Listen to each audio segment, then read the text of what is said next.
packed HLC room. We're calling to order Historic Landmarks Commission, August 16th, 2023. All right, let's start with roll call. Thank you, Chair Grumbine. I'll take roll call. Chair Grumbine. Present? Vice Chair House is absent right now. Commissioner Butler. Here. Commissioner Dorden. Here. Commissioner Drury. Here. Commissioner Ensberg. Here. Commissioner Lenvik. Here. Commissioner McClure. Here. And Commissioner Uli. Present. We have quorum. Thank you. All right. We are on to item A, public comment. Any member of the public may address the commission for up to 2 minutes on any subject within our jurisdiction that is not scheduled on this agenda for public discussion. So, any one person in the room want to speak about something not on the agenda? Okay, shall we go to virtual? Thank you, Chair Grumbine. Turning to virtual, we actually do not have any participants. So then written correspondence was received from Kevin Boss, Randy Fox, and another submission from Kevin Boss, which was distributed to the commission. Back to you. All right, thank you. On to item 7. Oh, just kidding.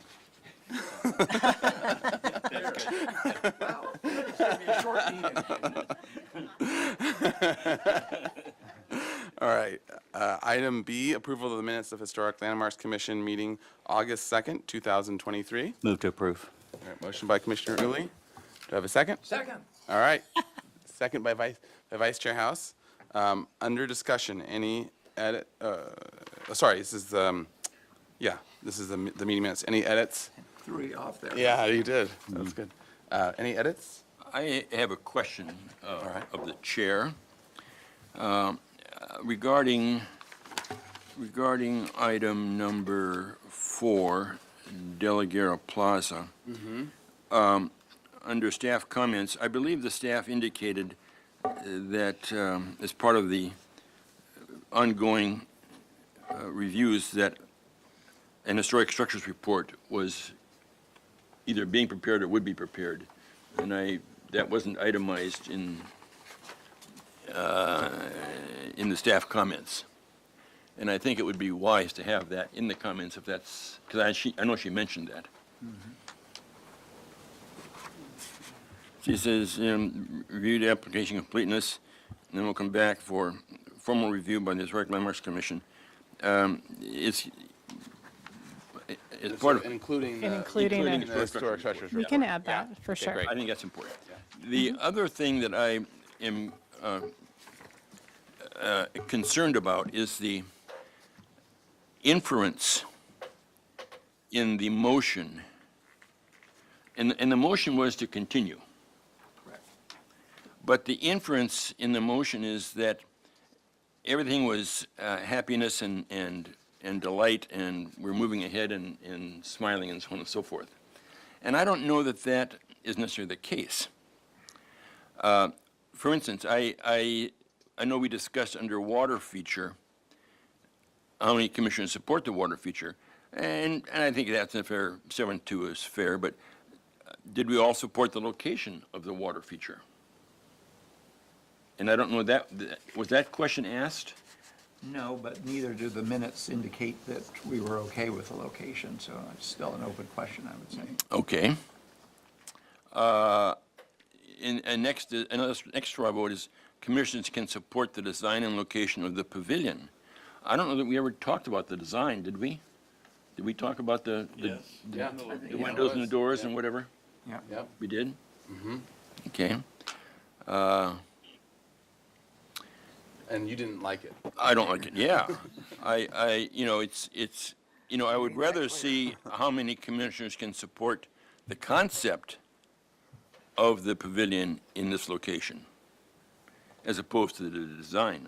I think there's a lot of faults with the design that we all might want to agree on, but I think the real question was the concept of a pavilion and its location would be more. straw vote. Yeah. But I think the straw vote was pretty clear that it was about support the design and location. As presented. Yeah. I think. Okay. And now we still made comments. They weren't part of the motion, but they were made comments that made it clear that that we still thought there was room for improvement, and it was probably a good idea to look at that. Well. So, but our motion wasn't that. Okay, but we are in essence saying, well, it's okay for the pavilion to set halfway on the major edge feature of the paving. Yes, location was Yeah, okay. I mean, well, that's, I don't know that all of us, I mean, I obviously spoke long and hard about that, but I don't know that all of us necessarily agree that the concept of the pavilion and its location is great. I don't think all of us either agree with 5-4.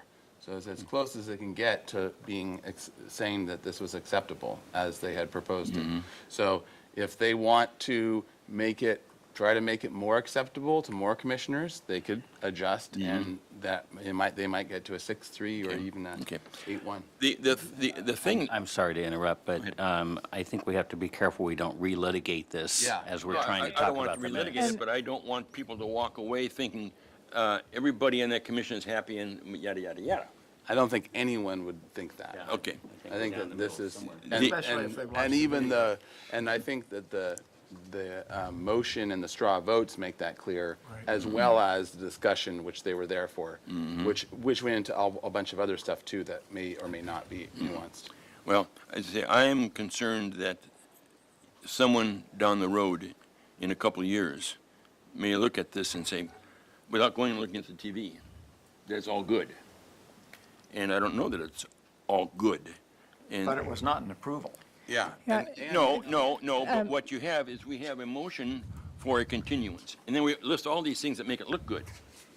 And the motion for continuance should be the important thing. Other stuff should be taken out of the motion, maybe. No, So I- the that- stuff that- was very clearly stated in the motion, so Okay. we can't take things out. if Okay, they're- so that concerns me, as I say.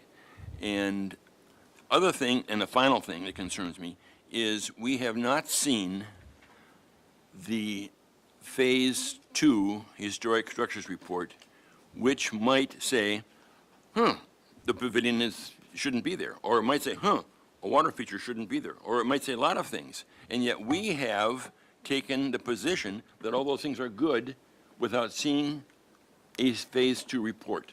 So that- And that so- concerns me. Yeah, so, sorry, did you want to say something? Go ahead and respond. I might Okay, add some so, comments. And that is the nature of the chicken and the egg, which is our process for all these projects. Horse and For cart. horse and cart, exactly. And which is also why we typically have both at the same time, partly, and then pause one and then start another, because they are interdependent, and we might find certain information in certain of them, and we're judging them in certain ways. And one thing I do want to make clear about this, because I think this is a regular issue that we wrestle with, is the historians can find that something meets the Secretary of the Interior standards and checks all the boxes, but we might like a design slightly better a different way.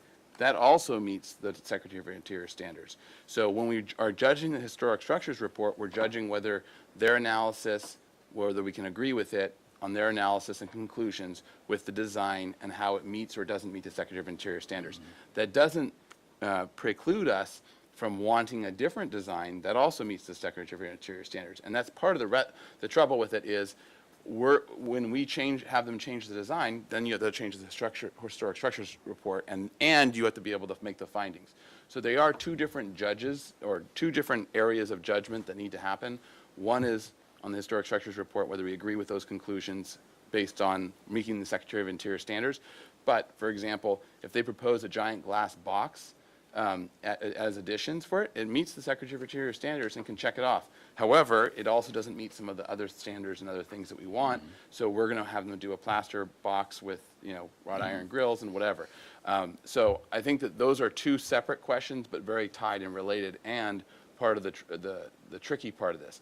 Obviously, the historians have been part of this discussion, and for this reason, and as well, a lot of our complex problems or projects that come before us, we have to have the historians involved just for the sake of the project to move forward well and not run into a historian brick wall at the end. Well, Is that, Mr. Chair, if I could just add to what you said and just try to characterize kind of what the ask was of this applicant and kind of where this falls, and it reflects what was mentioned in the minutes.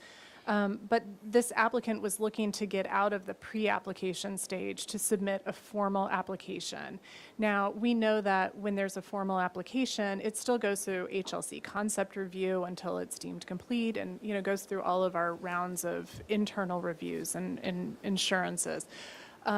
But so that was really, I would characterize kind of what happened at the meeting was more or less the agreement that it's okay to submit the formal application that will still continue to be worked out design-wise, aesthetically by the Historic Landmarks Commission with all of these pieces of information, which we know that not everything was worked out perfectly and that, but essentially that there was certain guidance through the motion that gives the applicant and the ability for their consultants to craft that historic structures and site report so that they know, what is the project. That is what the historian and the consultants will be replying to. So it was more kind of commentary before, but they have to, now that there's a formal project, or that there will be a formal application and a project designated with that. So it was more the characterization that it was kind of the blessing to move on, if that makes sense. Yeah, okay. And go ahead, Commissioner Lenvick, anything else that you wanted to? Well, I hope that the Phase 2 report writer is not influenced by what they read here, that we're okay with a fountain, or that we're okay with a building. I mean, I would hate to think that that report writer is going to be influenced by our actions and come back with a self-satisfying report.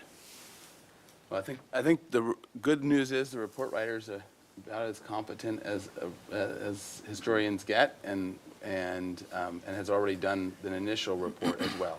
And I'm sure that they can have their own opinions on what they think is right and why, whether things meet standards. And I think that they regularly do. So, I've got $10, we're still talking about this in 5 years. all right, So I don't think you really have to worry. Oh, thank you. all right. Duly noted. Any other edits? All right, we have a motion and a second. Can we have a roll call vote, please? Thank you. I'll take roll call vote. Commissioner Dorden, Yes. Commissioner Drury, Yes. Commissioner Ensberg, Yes. Commissioner Butler, Yes. Commissioner Lundvik, No. Commissioner Uli, Yes. Commissioner McClure, Yes. Vice Chair House, Yes. and Chair Grunbein. Aye. And Commissioner Lundvik, can you please state your no? I don't believe that the minutes regarding item 4 adequately reflect the discussion that occurred at the hearing. Period. Okay. All right. And Mr. Chair, through the chair to the rest of the commission, if I could just remind the commission that our minutes are action-based minutes. They're not necessarily going to capture every nuance of the discussion. They're only going to capture the motion, the comments, and straw polls. So just keep that in mind moving forward. Thank you. Yeah, thank you very much. Because otherwise, our minutes are going to get a lot longer. As the meeting is. Yeah. All right, on to item C, approval of the consent calendar. Motion to approve. Second. All right, motion and a second by Commissioner Butler. Thank you. To staff for, Thank you, Mr. Chair. Item A was 2151 Mission Ridge Road, which received final approval as submitted. Item B was 739 State Street, which received final project design approval and final approval as submitted. Item C was 432 Donze Ave, which received project design approval. And item D was 633 East Cabrillo Boulevard, which received project design approval and continued for final approval with comments about lighting. And that's it. Continued for administrative approval. Yes, continued for staff approval for final approval. oh, great. Okay, any other comments from Vice Chair House and Commissioner McClure? No. Okay, all right. With that, can we have a roll call vote, please? Thank you. I'll take roll call vote. Commissioner Drury, Aye. Commissioner Ensberg, Yes. Commissioner Butler, Yes. Commissioner Lundvik, Yes. Commissioner Uli, Yes. Commissioner McClure, Yes. Commissioner Dorden, Yes. Vice Chair House, Yes. and Chair Grunbein. Aye. Motion passes. Thank you. All right. Okay, on to item D, announcements, requests by applicants for continuances and withdrawals, future agenda items, and appeals. All right, to staff, is there anything? No? No announcements from staff at this time. Commissioner- I will not be here the next meeting. Okay. Commissioner Ensberg? Yes, thank you, Chair Grumbine. I just wanted to keep bringing up this issue that was brought up last time about our, I guess, really having it be more clear about our responsibilities, HLC's responsibilities, and our purpose in general for us and for the public and for council, and how we understand better how our communications, distribution of our findings, and implementation, or how that should happen better. I think we were working on that. We talked about it last time. We've talked about it a number of times before, but especially with respect to the recent hearing at council about the outdoor dining. And through a glitch in the agendizing, our findings weren't considered when when they were discussing it. So I just want to, anyway, maybe I'm not saying So, that yeah, no, perfectly, so but. just- yeah, If to I staff. can respond, so I just want to be clear that in good news, I would say that the kind of interim State Street plan was housed in different areas, so, different departments. Fortunately, it has been kind of deemed the responsibility of the Community Development Department, at least the State Street interim. There are other areas for parklets outside of State Street and EPV that, it's a slightly different thing, but Tess Harris and Timmy Bolton, the State Street master planners, will be involved in that process. I expect that next week, the city council, I think there's a resolution that will be on the agenda about creating a Brown Act group of city council members who will be kind of in charge of interim piloting programs. And so you can expect to hear more information about that. But prior to that, it wasn't subject to Brown Act, did not require a public meeting, but we want to kind of create a more formal environment for that. And the HLC will be kind of a regular tool for communication through that process. So I expect to have more details moving forward, but again, I think it'll be a little bit easier because the initiative, the efforts will be through community development. So more to come on that as we move forward. And then along those lines, for that meeting, maybe it will be appropriate if I go as well and speak a little bit to that as part of that discussion, because knowing it's still going to be on it. Absolutely, and that it will be at next Tuesday's council meeting. So Okay. I think having that input would be very helpful. Great. And then if Commissioner Ensberg, if you wanted to join as well, I think this has been, and as a public comment that we got as well, commented on HLC, things HLC needing to go back into HLC's court. So I think this is all kind of part of that, getting those things in terms of getting our input more into the process, which is good, which is what we're here for. Yes, and if I could just add, it's, per the charter, our responsibility and how our responsibility is embraced and how we communicate it, how can we do that better? Which I really appreciate the efforts that you're putting in on this, and I think it'll just help everything if we can get this kind of cleared up. Great. Thank you. Commissioner- yeah, Commissioner. Yes, regarding your question, I think it would be good for all of us to have in front of us on occasion the ordinance that guides us. And if you look at Chapter 30.57 and go through it, the purpose is in there, design review standards are in there, a lot of things are in there which are, they're big round statements and not the detail we may like, but at least it's a place where we, that our authority comes from after the charter. and there's a lot of good information in there. And if all of the members don't have a copy of that document, which was supplied to me because I was using one from 2004 until last week, or 2 weeks ago. why you voted against. Yeah, I was citing 2004 ordinance, and Mr. Lenvik, you're out of left field again. But it is helpful to read that document and absorb some of the key points. Yep, thank you, Commissioner Lembeck. All right, with that, any other announcements, et cetera? Mr. Chair, Yes, Commissioner I need to leave at 5 PM. 5 PM, okay. Oh, Jesus. Think positive, Commissioner And Lembeck. apologies, I did neglect that we do have one announcement for a postponement. Item 6, 1002 Anacapa Street has been postponed indefinitely, or postponed till August 30th at the applicant's request. So it's a notice item, so we just want to announce that it's been postponed to a date certain of August 30th. You just got 5 minutes shorter. No, it didn't, just gave us now the wiggle room to push it even longer. Can item 7 be brought forward? No, because the stated time is on the agenda, so. Well, but if there, Public. Well, as long as we keep moving, we might, yeah, who knows? We can go 15 We don't have the minutes. best record of being, Yes, we can go actually to hitting 15 these minutes timelines. early if all the applicants are here and the board Okay, is here. so in theory, we could start at 4:30 if everyone's there. Okay, great. All right, now we have a goal.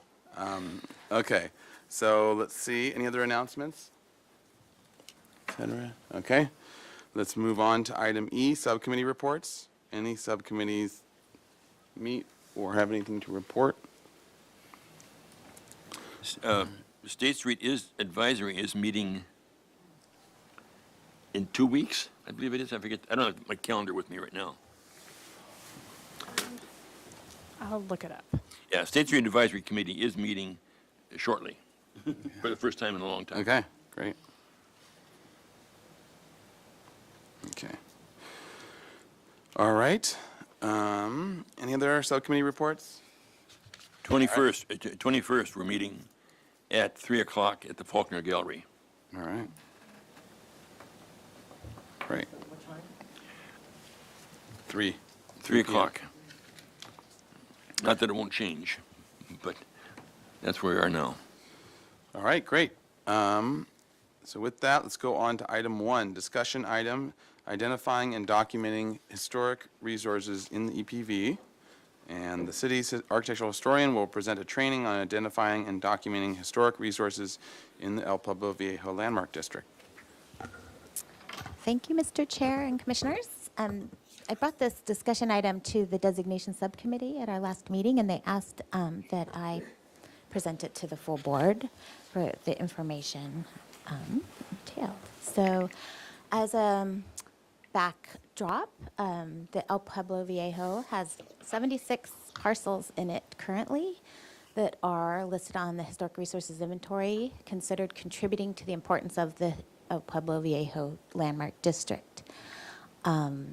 However, all those buildings are already in the district, so what we've been doing up to this time, as you may know, is designating them individually, although they're already under your jurisdiction in a district. So I'm trying to give you some background and then talk about best practices nationwide for districts. So we still have quite a few of the buildings in the district, as you know, it's really large, that are unidentified, whether they're historic or not. And we have parcels that are added as contributing or as eligible to be designated and put on the inventory as they come in for projects, or if we had survey efforts, which we don't currently have, but if we hope to one day. And I prepare a historic significance report for each. So I want to do this as a case study that I want to present to you, is the telephone building at 101 West Cannon Perdido. This is a building inside El Pueblo Viejo Landmark District, completely unidentified whether it is a historic resource or not until this summer when the owner requested that it be so.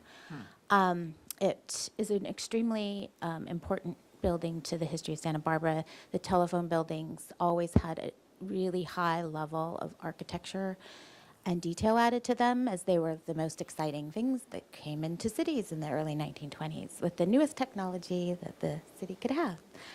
So I did this historic structures report, or the reports you see often in front of you, and added it as a contributing resource to El Pueblo Viejo without doing a full designation hearing as we done, because it's already under your jurisdiction, and that would streamline our process to get it to qualify for some of the benefits of being in the district and contributing to the district. So as I said, it previously was not even noted as being historically important. It was not on the inventory. However, it was in El Pueblo Viejo, but not documented as even contributing to the district. And they wanted to apply for the Mills Act. So I did the Historic Resources Report and found it contributing. That's just recapping.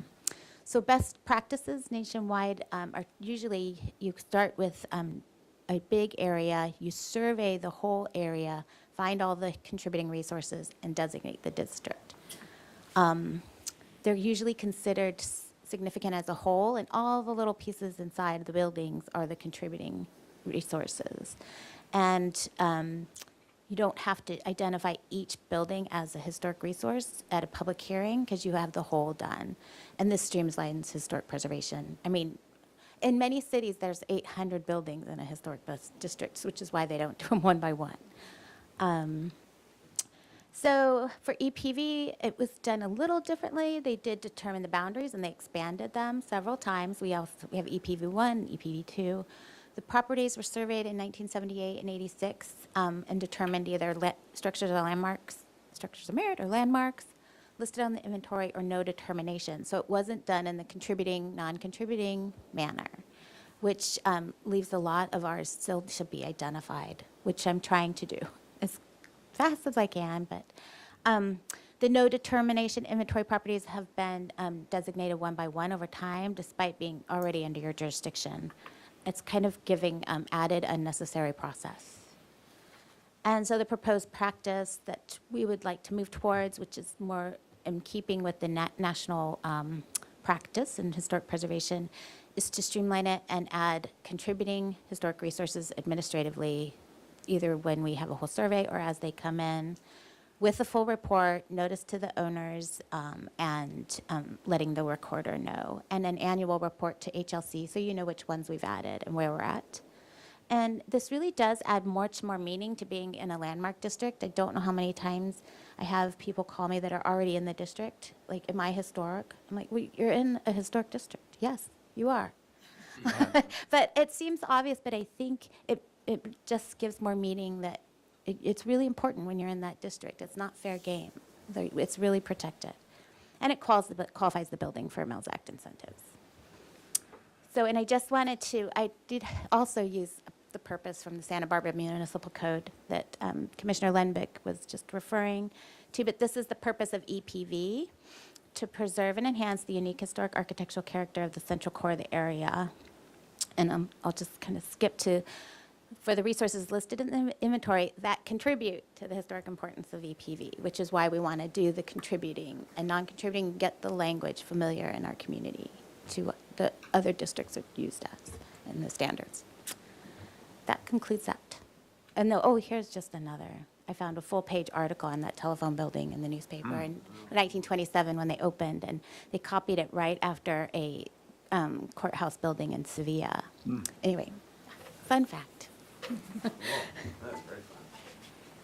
We think certain things are fun. I know. It's a small audience I have. It's a technical term. For us, that's fun. Okay, great, thank you. So with that, we'll go to public comment, and then we'll come back to the commission for any questions. All right, and any member of the public wishing to comment on this item? Not seeing anyone? Thank you, Chair Grabine. Turning to virtual, if anyone participating via Zoom would like to speak on the training item, please raise your hands and we can call on you. Not seeing any raised hands, and we didn't receive any written correspondence. Back to the commission. All right, to the commission for any questions or comments? I have at least one question, might lead to two. Will this, I'm blanking.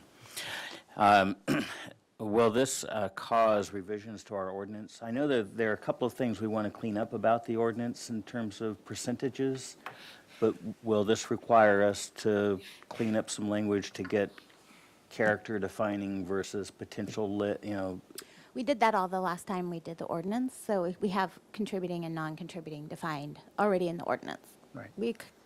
We've been working towards this with that when we changed the ordinance. I mean, I think when you first started as a commissioner, Commissioner Uli, you also were like asked about a project and you're like, well, it's in the district.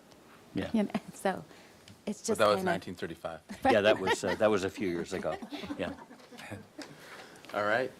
Mr. Chair? Yes, Commissioner Butler. I was intrigued by the last comment, people not knowing they're in a district. Are there any plans to like designate, rope off, paint the sidewalks, plaques up, Blue line. blue line?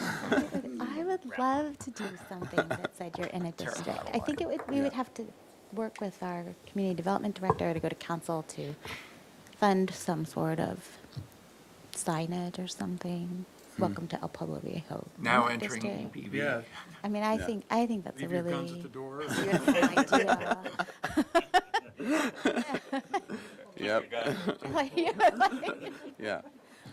Yeah. Just a thought. Well, with hitching posts on all the. Yeah. I don't know how to get those conversations to council, but we can work on that one day. Okay. Sounds good. All right. Any other questions, comments? All right. Well, thank you, Ms. Hernandez, for presenting that to us. All right. On to item 2. This is a miscellaneous action item. This is the Mills Act contract applications. So it's to review proposed Mills Act program 10-year rehabilitation plans and recommend to the Community Development Director to approve the Mills Act contracts for the properties listed below. The proposed 10-year rehabilitation plans meet the criteria outlined in the municipal code and have been recommended to HLC review by the HLC designation subcommittee at their meeting on July 18th, 2023. And then there's a list of 6 properties. I'll just read the names quickly. 1426 Bath Street, structure of merit. 427 East Mitchell Terrena Street, structure of merit. 427D East Mitchell Terrena Street, structure of merit. 1733 Mountain Avenue, structure of merit. 2419 State Street, structure of merit. 1335 Bath Street, structure of merit. 1713 La Suen Street, structure of merit. So with these, and I don't know if you want to give a little spiel at all on why the 2 groupings and, yeah, and sort of the structure of discussion. Yes, I'll give it really quickly. I do know we have one new commissioner who's never gone through the Mills Act process before, so I'll do it really quick. The Mills Act was enacted in 1972 as a state law, and each community can adopt it themselves, where the owners receive a property tax reduction for restoring and maintaining their properties for 10 years. We adopted the program in 2009. We joined 90 other California communities in adopting this. And we updated the rules in 2019 to be a little more practical after the first 10 years was figured out some bumps and things that weren't working. And so now we have 63 active Mills Act contracts. It fulfills our general plan to provide incentives for historic preservation. And the current rules and procedures, this is probably the one we always need to go over. The property must be assessed at $2.5 million for residential or $3 million for commercial, unless they go for council for an exemption, which is why the first 6 that we just announced are the ones that do not exceed that limit. And the total annual revenue loss to the city cannot go over $260,000 a year. We are not at that. The average cost of a Mills Act contract to the city is just $13.32. And with the 63 contracts we have, our annual loss is $104,000. And with the 12 more and the 2 renewals that are proposed, there's an estimated annual cost of $128,700. So basically about half of what our overall max budget Yes. is, cap. Yes, and we do, now, at the end of 10 years, we give the applicants an option to renew. So more applicants can join if we do start to get to close to that 260 and have more of a competitive arena for the money. And that brings us to the applications. And I was going to suggest, since we have so many and you all have the scopes of work, we can look at each one and have public comment, and then you can ask questions about the specific ones. And I can just run through the photos just to give you, for us visual learners, which I am. This is 428 Bath, constructed in 1889 in the Queen Anne Free Classic style. There's an older photo of the building in 1940. This is 427 East Mitchell Terrena. It's a little bungalow and a bungalow court, constructed in 1919. 1733 Mountain, constructed in 1930 in the English vernacular style. 2419 State, this is also a little English vernacular house, constructed in 1924. This is the one that won the small house competition in 1924. The Pearl Chase submitted it for the small house designs. And 1355 Bath Street, constructed in 1910 in the Queen Anne Free Classic style, and 1713 La Swen, an American colonial revival style in 1923. That ends that batch. So you can have all the questions. You only need to pass one motion for all the batch. For all 6, yeah. Yeah, Great. and public comment. Okay, so, so with that, and then we also got the 10-year proposed scope of work for each one as well, as part of the Mills Act.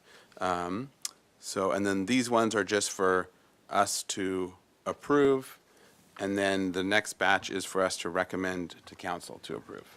Okay. Yes. Great. Yes, those are all under that threshold for the property value limit. Gotcha. Yep. Great. Thank you. Okay, so now with that, I think we'll go to public comment. So any member of the public in the room that wants to comment on this item can fill out a speaker slip, but you can come to the mic now. No takers? Okay. We'll go to virtual. Thank you, Chair Grumbine. Turning to virtual, if anyone participating on Zoom would like to speak on this item, please raise your hand and we can call on you. Not seeing any raised hands, and we did not receive written correspondence. Back to the commission. All right. Thank you. All right, to the commissioners for any questions? No questions? All right, any comments? Yay, Mills Act? All right. Okay, so I'll look for a motion. I'd like to make a motion to approve the 6 items. I won't read the addresses off, but the secretary can include the addresses for acceptance for Mills Act contracts. Second. And recommendation to city council. No, not this one. Not Next this one. next series, yeah.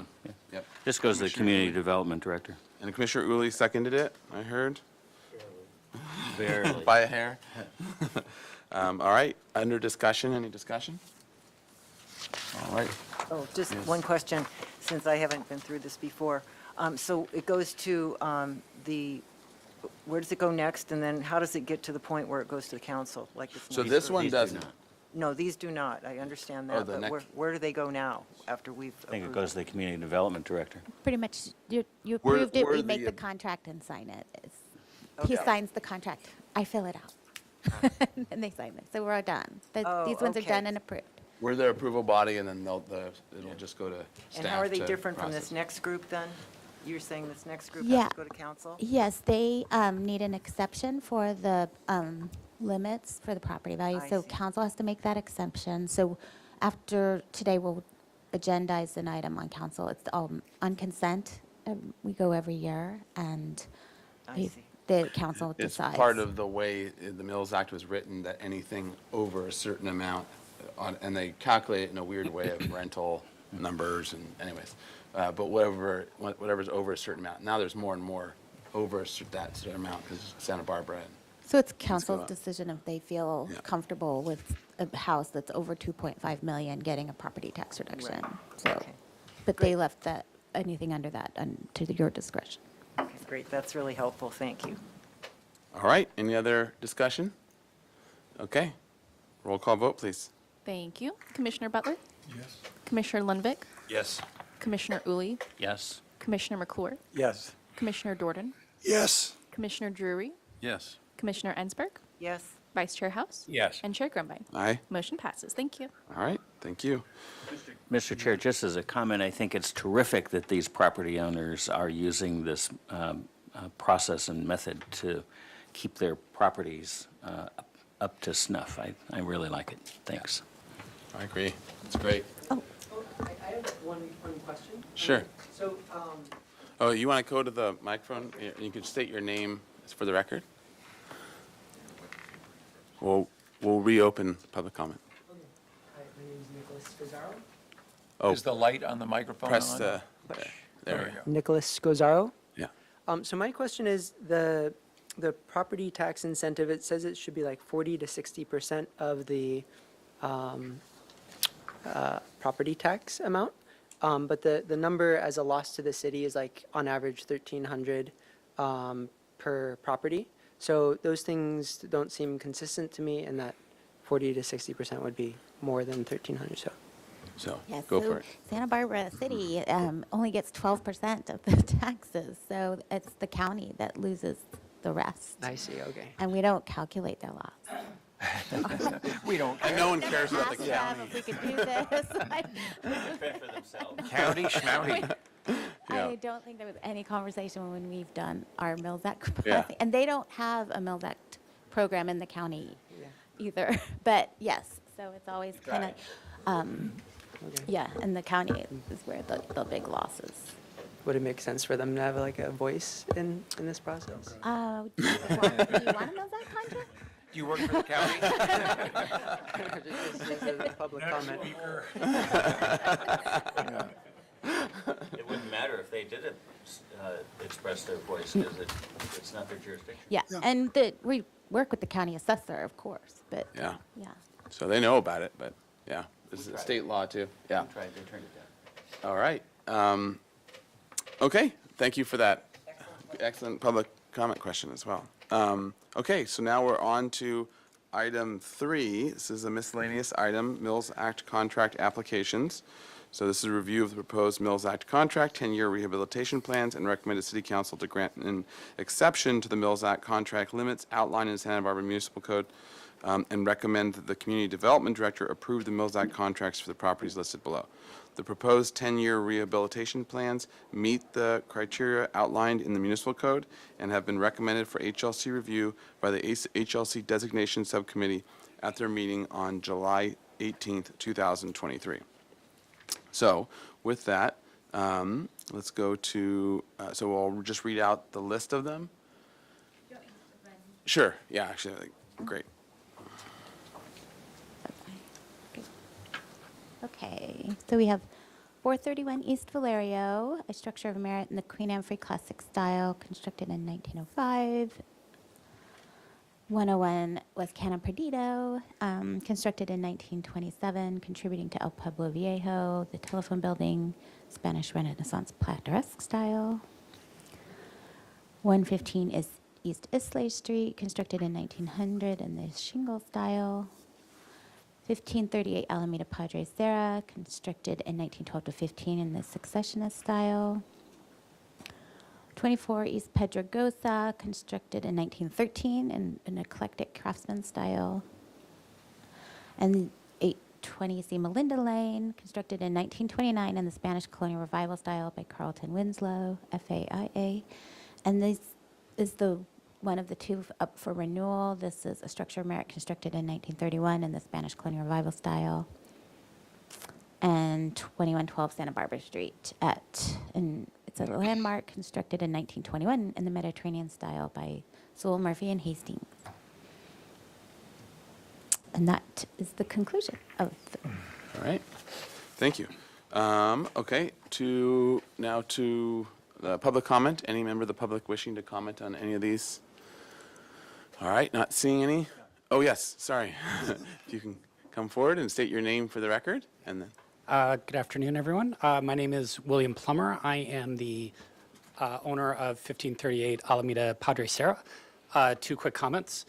One, we love the property. We've painstakingly put a lot of work into restoring its historical nature. I think we've talked about it before. So again, thank you for your support and recognizing it as a structure of merit. Second, having previously lived in Shanghai for 17 years before moving to Santa Barbara, I have to say this whole process is kind of awesome. And you may not hear that often, but there are two things that are great about it. One, the openness and transparency with which it happens. And then two, the systematic approach to preserving the eclectic and pretty charming structural history of our city. So that's cool. You guys do good work. And again, hopefully you can support 1538's continuing improvement. Thank you. Thank you very much. Thank you. Back anytime. Come Mr. back Chair, often. Yes, Commissioner Lundvik. this would be a lot duller meeting if I wasn't here. That's true. That goes without saying. You gotta have All right. seasoning. Any other, oh wait, let's see if we have any other public Yes. comment? Thank you. Turning to virtual, if anyone participating on Zoom would like to speak on this, please raise your hand and we can call on you. Not seeing any raised hands, and then we did not receive written correspondence. Back to the commission. All right, thank you. All right, to the commission for any question or discussion? Mr. Chair? Yes, I have Commissioner a Gray. comment. Shall I All right, wait? yeah. I'd just like to thank again our award-winning architectural city historian, Ms. Hernandez, because this wouldn't happen, really wouldn't happen without you. Yeah, Extraordinary. Thank you. very good point. That's it. Great work. All right, and thank you as well as applicants who are doing a great job keeping the city beautiful. I have a comment, Mr. Chair. I'm on the designation subcommittee, and we did review all of these. This is pro forma at this level, but what we did go through the plans. And the comment that I have is that all of these represent very legitimate rehabilitation plans that are thoughtful and appropriate. And the reason that they require city council approval has to do not with the nature of the proposals, but with the fluidity of the real estate market that is quickly driving homes past the threshold. These are all very solid proposals. Great, thank you, Commissioner Jordan. And, Mr. Chair, my comment is just as a means of informing and educating, is that everyone should take their own house as an example and run it through a Mills Act calculation, just to have the experience of because it's not that really simple or easy or transparent, as you say. It's rather complicated. But it's interesting to come out the other end and you say, well, am I going to save $1 or is it going to cost me $1? Yeah, I would just say it's, there are understandably things processes you have to go through. That's life. It takes time, but I think people who want to keep their home historically consistent, like really for them, it's sort of a no-brainer, and you would do it anyway. I don't think it's overly burdensome, and I do think like the public debate element of it is just fantastic, and like having a group of people that care enough. I think you're all volunteers, right? No, sorry, not. We average about $1.50 an hour. But anyway, On any no. given, could be 38 cents an hour, depends on how long the hearing is. That's great. So Yeah, again, thank you. We get a cup of coffee every once in a while. Well, that's Better not be how good to bring our coffee. own, Better be good actually. It's coffee. gone And a- downhill. And a piece of bread. Crust. All right, any other discussion? Mr. Chair, I'll make a motion that we recommend to the city council the acceptance and extension of Mills Act contracts as listed in the agenda. I second. Second. All right, I heard Commissioner Jordan second first, so, all right, motion by Commissioner Uli, second by Commissioner Jordan. Under discussion, any discussion? Oh, there's paper. All right, all the, roll call vote, please. Thank you. Commissioner Lundvik, Yes. Commissioner Uli, Yes. Commissioner McClure, Yes. Commissioner Jordan, Yes. Commissioner Drury, Yep. Commissioner Ensberg, Yes. Commissioner Butler, Yes? Vice Chair House. Yes. And Chair Grumbine. Except for item 8, I'm going to abstain, because that was a project that I did. Motion passes. Thank you. All right, Could staff flash 820 Sema Linda on the screen again, number 6?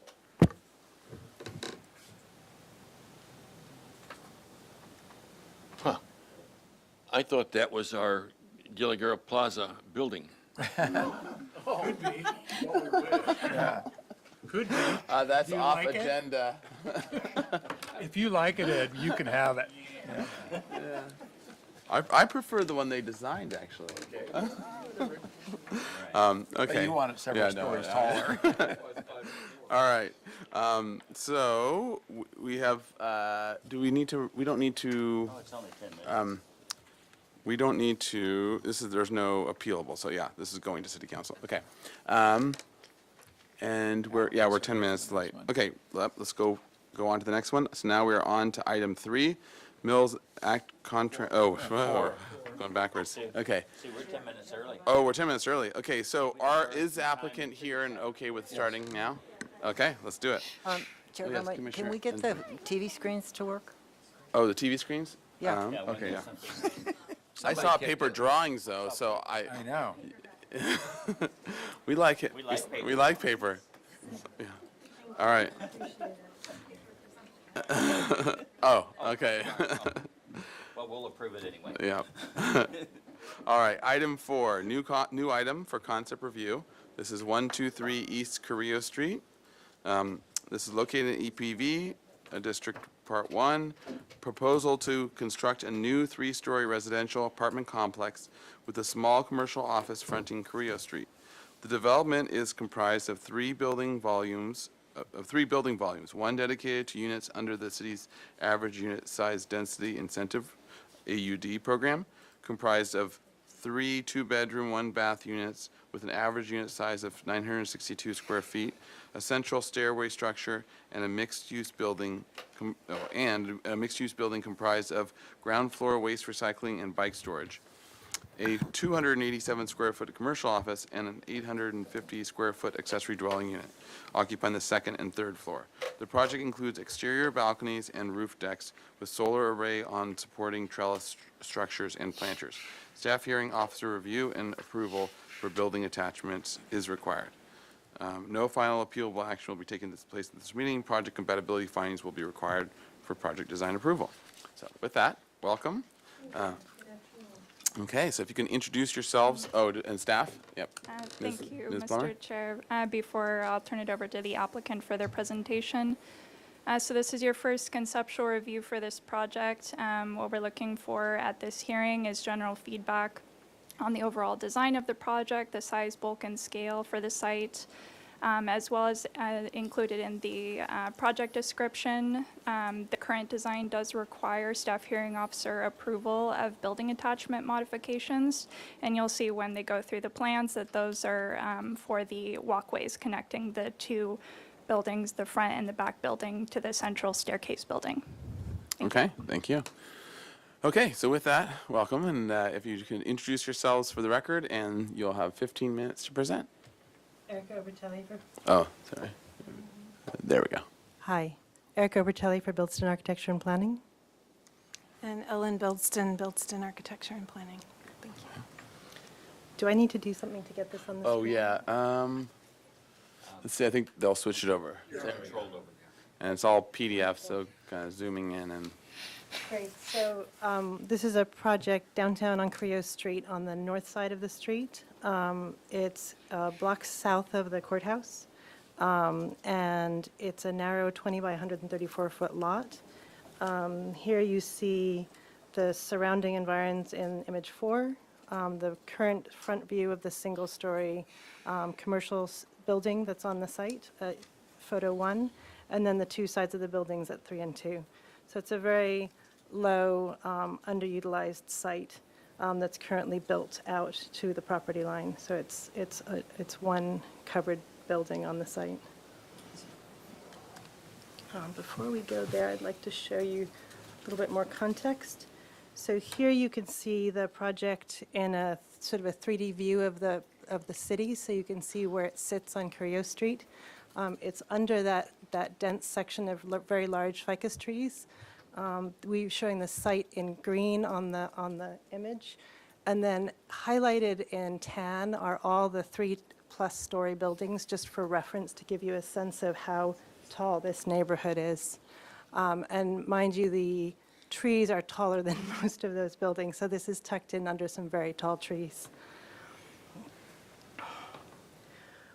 We approached the site with the strategy shown on sheet G004. We looked at the surrounding neighborhood and took very specific cues from the buildings. We noticed that very much in many of those buildings, there are arched front entrance or windows with balconies above, so we took that as the language for the front of our 20-foot lot. This being 20 feet wide, that's all we could really do with the width of it. And then along the side of the building, what we did was we took the concept of the paseo that we have throughout downtown and made a private paseo for the tenants of the building to use to get back into the site. And so then you see that internal paseo, and we're showing a few images of a couple of locations where this happens at nearby buildings on Carrillo Street, as well as there's a little one on the courthouse that I thought was a fun reference. That central stair tower, we're growing vines up.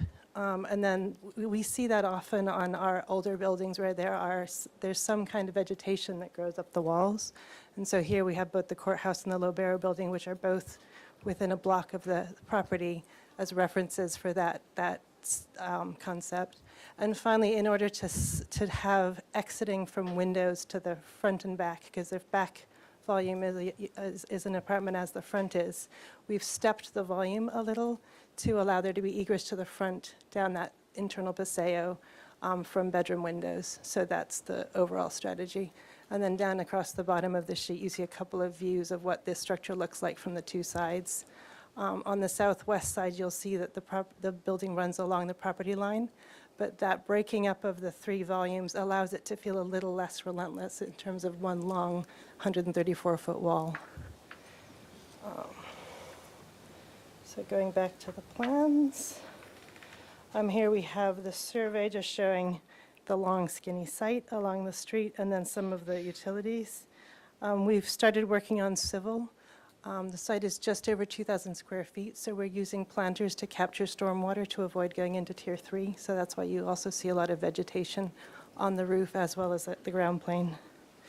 Here you can see the rooftop garden and then the ground level plantings. And so this site is very much under the tree, and then also the vegetation is throughout the building. On the site, and maybe the one key thing of note here is we have a variable setback, and so they're on the right, the down page side here, the southern side of the building, we're pushing into that variable setback, and then we're giving that space back along the paseo. And this is to accommodate those two driveway visibility triangles that you see in blue. Floor plans are here. We've accommodated trash, bicycles, and a commercial office at the front, and then 3 stacked units at the back. I'll go through these quickly because it just stacks as it goes up. Here are the rooftop decks with trellises dashed above. And then here are elevations showing you the 4 sides of the building.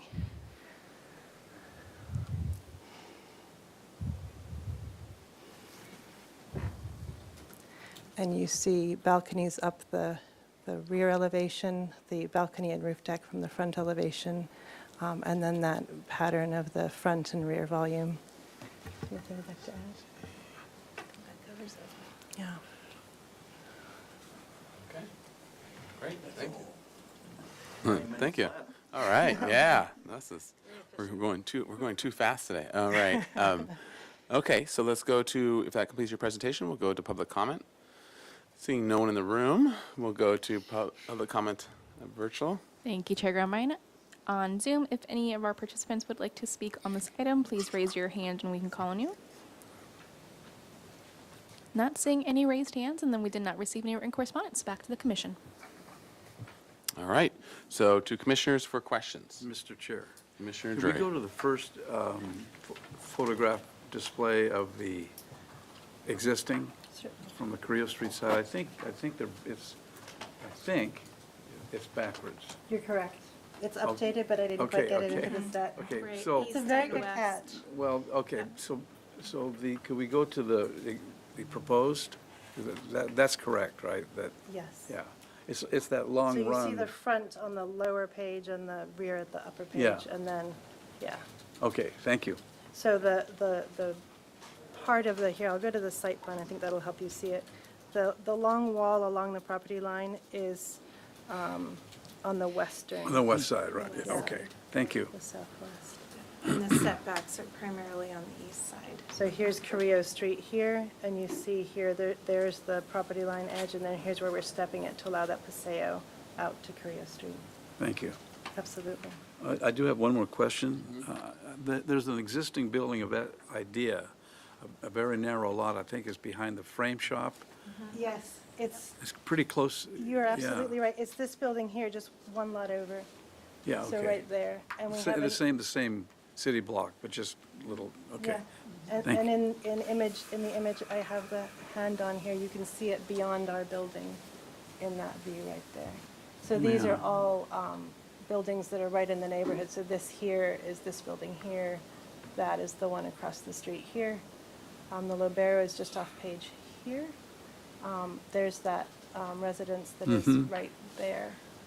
Yeah. And then the Masonry Temple is just off page here, but this I think gives you a really nice reference to the size of those ficus trees.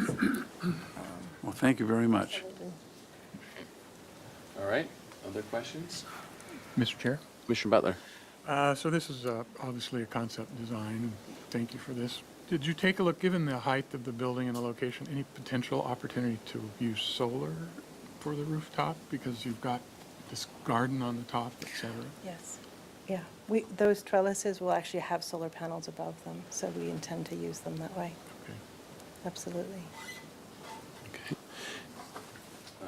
Since we're on that subject, I'll throw another one on, because I had a similar question. Is there a way that you're thinking of hiding the solar panels from not seeing them from the bottom? It's a great question. What we're thinking first is that the trellis would have some level of sort of detail on it to make when you look up at it. Pardon my interruption, Chair Grabine, to the applicant. If you can please speak into the mic a little bit more, City TV's not catching everything. That's a great Thank you. question. So we're thinking the trellis, as you see it in this view, of having some more detail on it so that you can actually, when you look up from the street, you'll see some kind of detailing. And then, we don't necessarily want to see some sort of exposed galvanized metal on top of that. So we'll have to address it as we go forward and, get deeper into the design. But it's something that we're aware of and concerned about as well. Okay.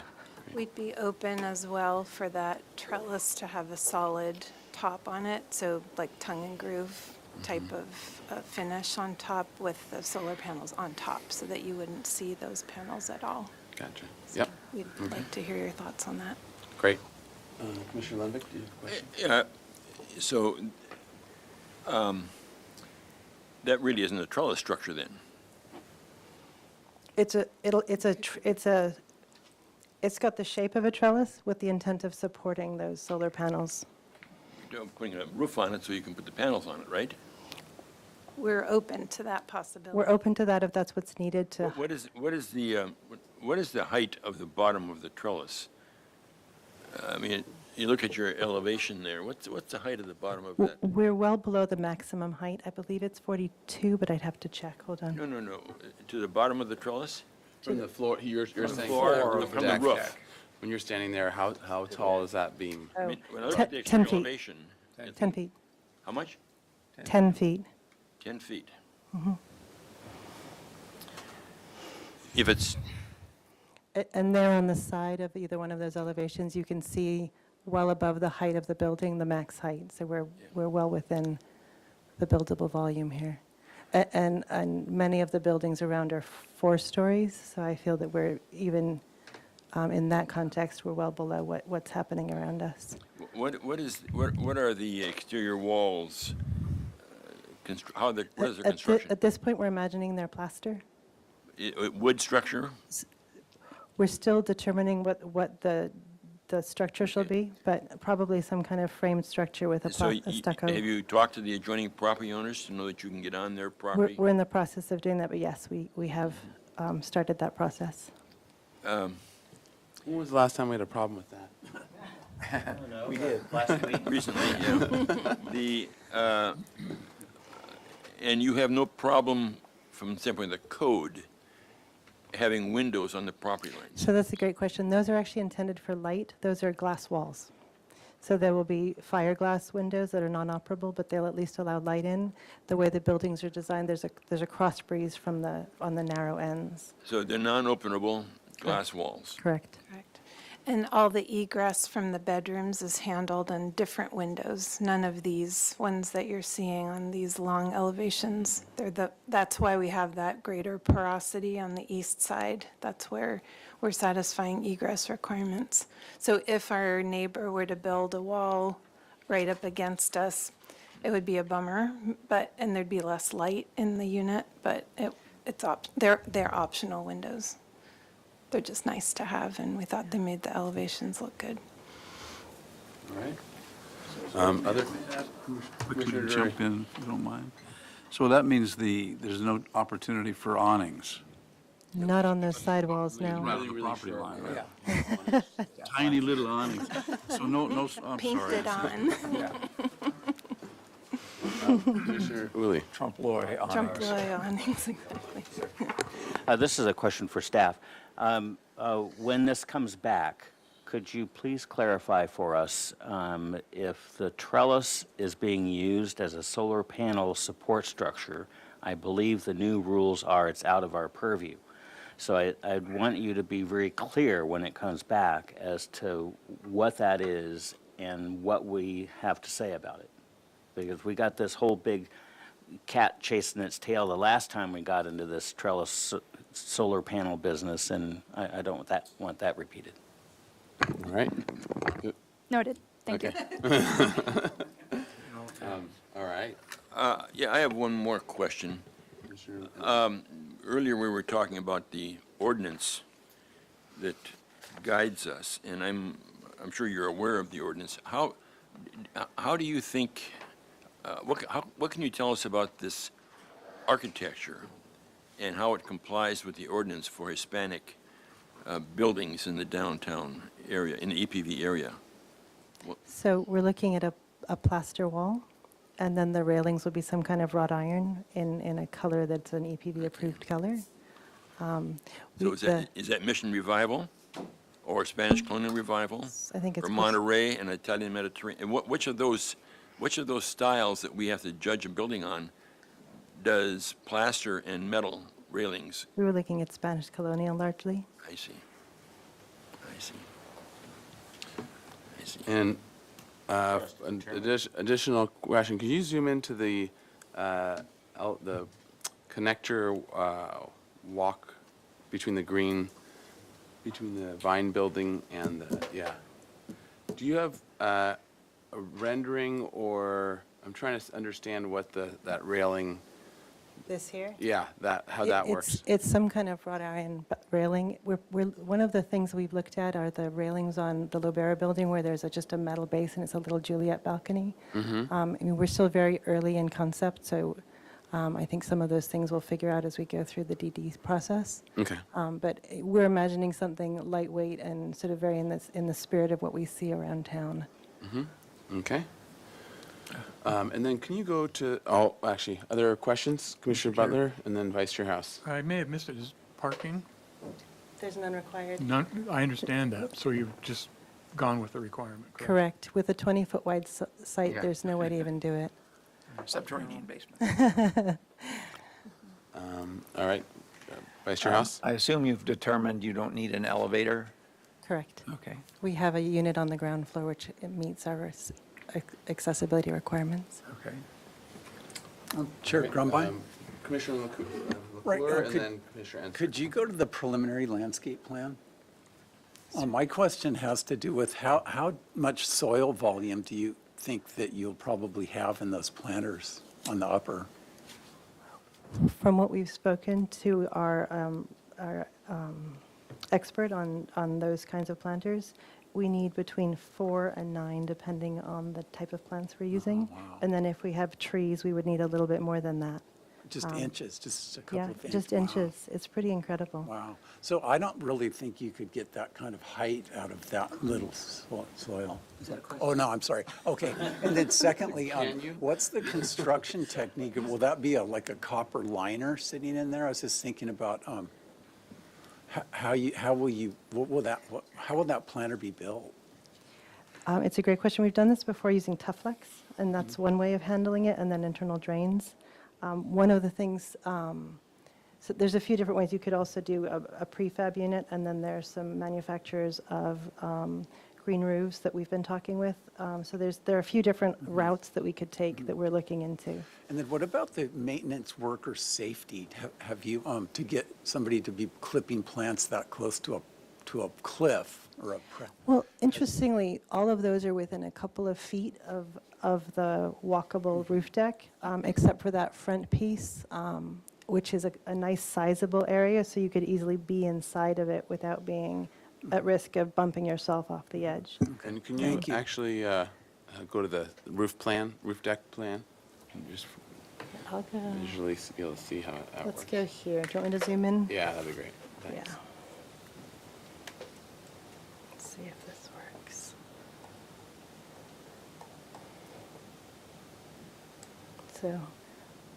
So that, as you see, there are either perimeter planters or there's some sizable areas that have a few trees in them. Okay. Mr. Chair? Yes. Oh, Commissioner Lundvik, sorry, Commissioner Ensberg, and then Vice Chair House. Thank you, Chair Grumbine. Thank you. Just a couple of questions about the commercial space and the front door. You talked about that a little bit, but maybe you could go into that a little bit more, how you determined that particular style for the entry, the main entry.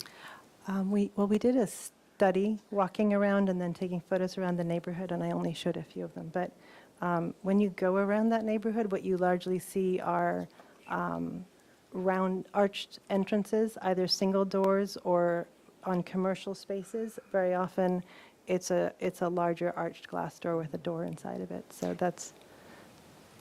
Did you have any photographs of some of the ones that you had looked at as examples? Let's see. So here you see, just to the right of the Masonry Temple, Masonic, thank yeah. you. Masonic Temple, there's actually a building that is not unfortunately on this photo. The Lobera building has an arched front glass door. Don't point at that building. Okay, thank you. And then, so above that. It's there, yeah, yeah. Yeah. Thank you.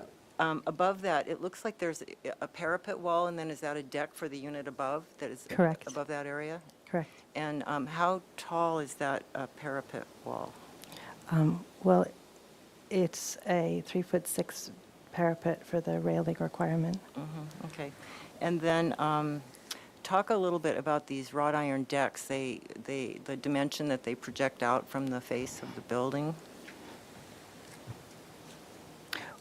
Especially on the rear elevation. Right. On The both- wrought iron both- balconies? Yeah. Let's go.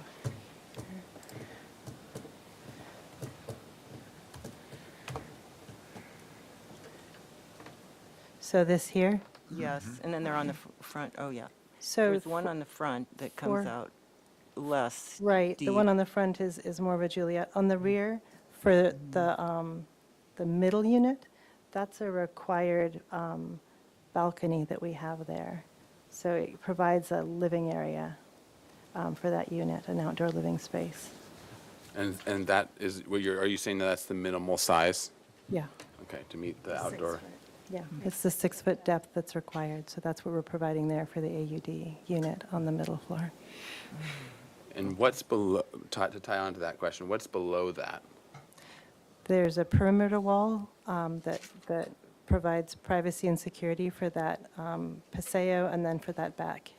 Yeah, can you go to the floor or site plan for that and just kind of point out where that, where, Here, this is- where the let's see. overhang is for that?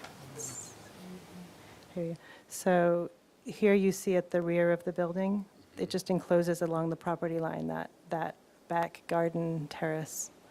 And where, and so where does the, And there's the second floor showing the footprint of what that balcony is over the top of it. okay, gotcha. And then that balcony, so that balcony has a curve, a segmented arch curve similar to the Correct. front? Correct. Okay, got 6 feet out to the spring line of the arch. Yep. Got it. Okay. Mr. Chair? Yes, Vice Chair House. On the north elevation, if I have the compass direction correct, That would be the lower elevation, is that right? Since you have ample setback from the property line, at least on the part near the street, how come you're not taking more advantage of views and having larger windows there? Well, the way that works on that middle unit, that's a bedroom, and the bedroom has views to the street with operable doors onto that balcony, so that would be the bed wall, and then on the opposite side, there's a corridor. So it's just a matter of how the unit itself laid out. Maybe you could repeat the question. I wasn't. Oh, clear well, I what was you're just asking. thinking that obviously you've got constraints when you're on a property line, but there you don't have that constraint. And there's such a uniformity to the window sizes, and there's views of the mountains from that side. So I'm wondering why you didn't take advantage of that in your floor planning. And So immediately to the side of the stair with the plants growing on it, to the right, those are operable windows, somewhat larger than the ones that are right on the property line, and those are egress windows from the bedroom. Maybe, I don't know if we can easily go to the plan to show. So you see it's that front bedroom closest to the stair tower that has that window for egress. We're concentrating the larger windows into the courtyard, since we don't know that any views to page up or page down will remain over time. We decided to concentrate our egress and our views and so on more inward, and just use these small fiberglass fixed panels that are on the property lines. Is there any reason, tying to that, that you didn't, and maybe going in the perspective, the front perspective is best. Is there any reason you didn't pull that side with the jog? Yeah, that side, that this is where I was plane. hung up. Yeah. Is there any reason you didn't pull that plane? Because I think it's probably some of it related to what you're talking about, but out more and have like a paseo underneath, or You don't want to have a building over the top of an exit on an emergency fire exit so you need a clear 4-foot yard Gotcha. to the Okay. to the sky. Otherwise, it's a reason. great idea. We would love to pick it up. yeah. Yeah, I mean, it's the difference between a 20-foot room and a, 16-foot room, but we need to be able to safely egress people from the back building out to the sidewalk without anything overhead. Okay. And then, since we're on this, was there a reason for that jog in the wall, and not why that can't come down? That was creating a spot for the mailboxes and then a place to terminate the wall below. It could come down if that's preferable, but it's a little area where the mailboxes can sit on that paseo. Gotcha. Okay. And then the curved shape of the balcony, where was that coming from? The segmented arch kind of.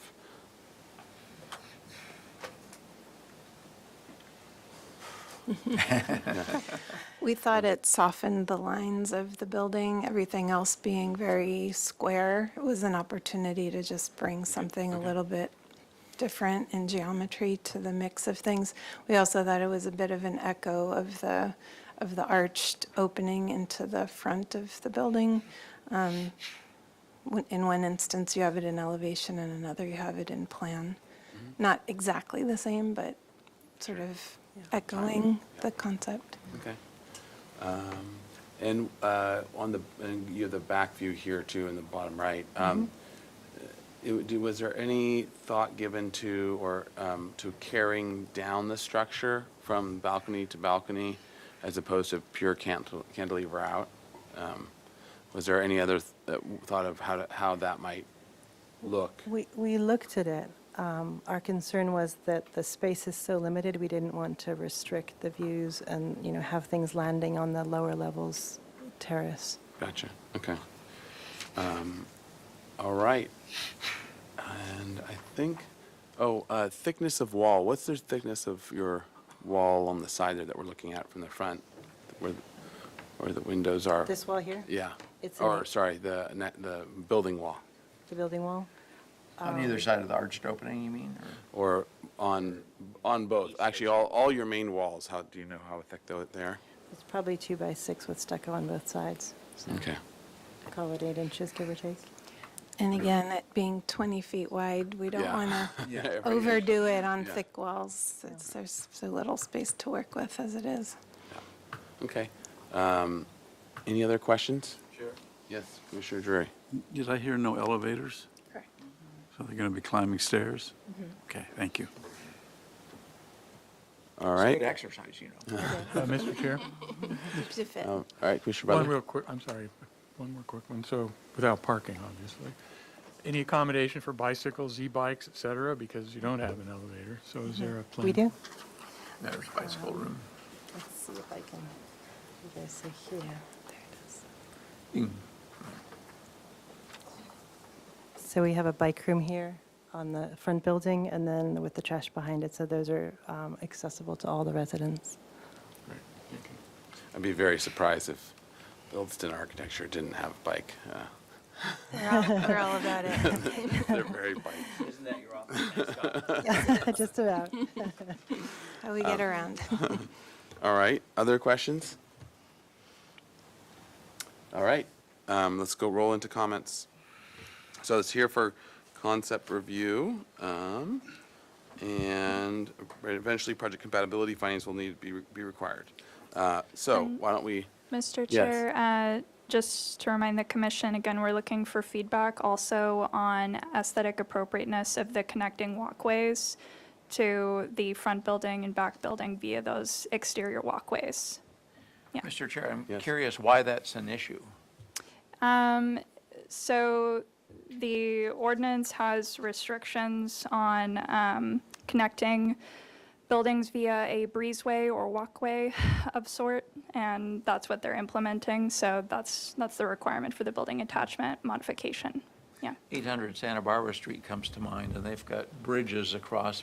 Did they have to get staff? I'm hearings? not sure about that particular project, yeah, interesting. unfortunately. there, yeah, well, go Just to ahead. add one thing, it's because it's an ADU connecting to an AUD, and there are very specific requirements about what an ADU can attach to. Oh, that's right, yeah, okay. We're getting Huh. both on this project. This Yeah. might be our first AUD, ADU. Yeah. Aoud. Alphabet Is it soup. a universal connector, or is that? Yeah. All right, so with that, let's, Commissioner Mr. Jordan, do Chair, you want to start? Yeah, in terms of comments, this is a concept review, so it's probably better to get harsh comments at this stage. I'm disappointed in the way the building sits on Carrillo. It looks like the center bay of a much larger building has just been pulled out and left there. And Carrillo is a major east-west street in El Pueblo Viejo. I'd like to see a building that has a facade more appropriate to EPV on that frontage. Because this looks, again, like a plain wall that some openings have been cut into, rather than a fully designed facade on Carrillo. And I think that's also important because in the category of size, bulk, and scale, which eventually we would have to rule on, this will have a transformative impact on Carrillo. When you start at the probation court and go east, it's all very low one-story buildings. And now you want to put a three-story building there. So it will be not the last, it'll be the first, and it will have a transformative impact on that side of the street. So it needs more attention than this current bay that's set on the street, in my opinion, offers. Okay, thank you. Mr. Chair. Vice Chair House? I appreciate Commissioner Jordan's preface about harsh comments, but I think it's a very interesting building. I don't see how it relates to El Pueblo Viejo and how it has any of the design elements we would expect to see.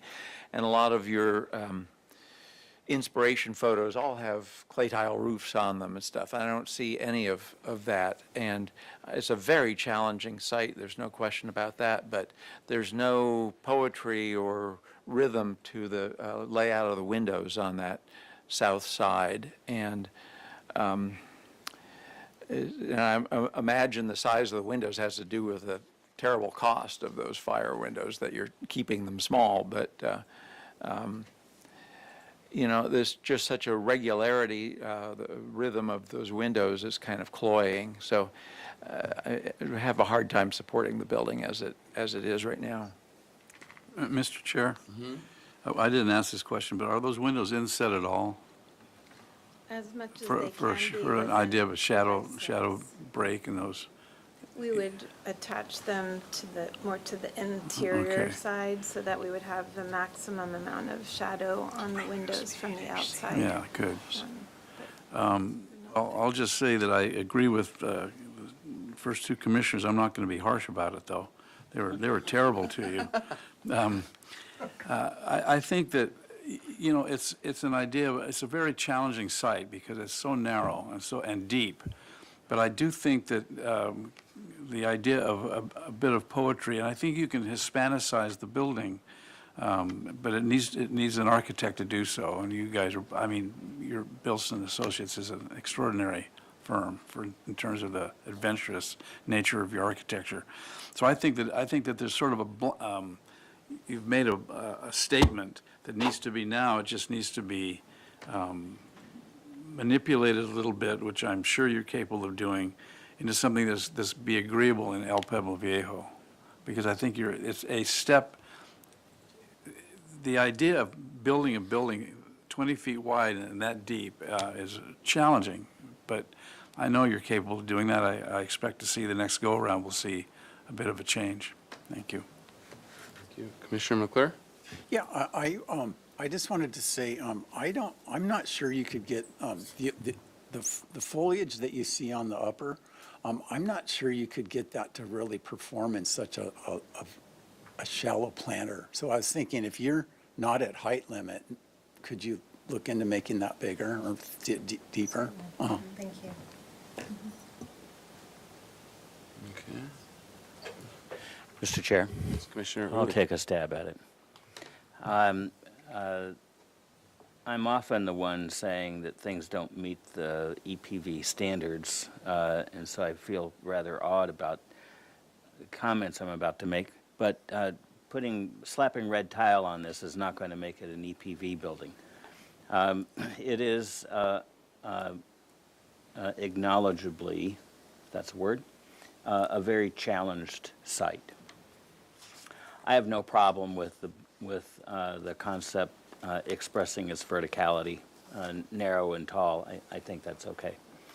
I'm a little challenged with the proportions of the trellis business on the roof. I think that needs some clear study, but if you're attaching solar panels to it, then we won't have much to say about that. I'm okay with the exiting stair bridge concept.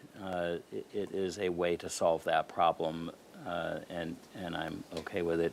You know, as Frank Lloyd Wright said, you know, if it's not a very attractive building, then just plant vines. So, so you know, you've got that. I do hope that you study the regularity of the openings and to the degree that you can adjust them so they don't look like they came out of a computer printer card, then I think that would also be well. Again, I don't think I'm looking for a gable-hipped red tile roof on the thing, because I don't think that's appropriate. The size and scale of the building, while this will be the first one there, will be dwarfed when the state builds their 5-story courthouse right behind you. So I think you'll be okay when you get there. And what happens to the probation building when they're done and what happens to that site will more than likely block the south or the west view anyway. So, you know, I'm not bothered by that stuff. But I do think ultimately it's going to be down to the detailing of the building and how well you pull that off. But I'm generally supportive of the idea and the concept, and I think it's okay. Okay. Commissioner Lenvik? Yes, I don't see how this building fits into the ordinance from the standpoint of design standards for EPV. I see these windows flat on the wall, 2 inches back maybe. They're not really windows. This really is a 4-story building. And I don't see that a rooftop structure of that kind fits in with the EPB standards. A 10-foot high structure to put solar panels on is still a floor. It's a floor level. And I just don't see this building being, with that roof structure, being appropriate up there. I mean, you can put solar panels on a flat roof that's there. You don't have to have an outside deck and a stair tower up there to have solar panels. And I just, I can't find that I could support this in the direction it's going right now. It may change direction, but I don't see how we can look at the standards that we have to adhere to and make findings to, and finding this complies. Okay. Commissioner Ensberg? Thank you. Thank you so much for the presentation and for very challenging, very, very challenging. Every inch matters here. So appreciate all the work and the effort. I agree largely with what the other commissioners have said. I think I don't have a problem with the height. You're trying to get a lot in here, so, the bulk, is necessary to get all that in here. So I understand that. The solar panels, as I think Commissioner Uli said, whether it's under our purview or not, I just feel like, from an aesthetic point of view, I just feel like they feel kind of tall and a little spindly, like maybe if they could be dropped down, even if, just a comment for however you want to take that, but they just feel tall, really tall to me. I think that regardless of, I think you've done a really great job of, meeting a program and the functionality. I think you've done a really good job of getting all this stuff to kind of work in. And maybe it's more than it's possible in the end. But I think that regardless of where any building is, I think you've got the basis, but for the, we use the, firmness, commodity, and delight. I feel like the firmness and commodity are there, and I'm really looking to you both as people who I recognize as skilled architects and artists to bring out a little more personality. And I think there's a lot of things you could do. You've got a pretty basic structure here, and I think there's other elements that you could add to it or bring a little bit more flair to it. People call it poetry, but whatever you want to call it. I think that that's necessary for it to be here in the El Pueblo Viejo. And I think, that artistry is what I'm really looking for, whether it's whatever style you want to call it. But something that's a little bit more expressive of that, of your personality and your artistic side. It feels a little flat to me, too, the front, the old little building that was there before, has a deeper recess and kind of a porch area, more shadow. This feels a little bit flat on the front. Maybe there's a way of, doing something there. And I'm not really convinced that the arched balconies are really helping. Although I don't mind them, I think they could be wrought iron, maybe a different type of design, maybe a flat steel with punctured designs in it or something like that. something creative. So also, and then with the stucco, there's opportunities for some textures, raked textures or something like that, that you could really bring something more to it. I think that, and I really like the Paseo part too. I thought that was really clever of how you did that, how you eroded the one side to be able to meet that requirement. So I appreciated that part of it. Just finally, I'm a bit concerned, I get it about the glass wall on the west side.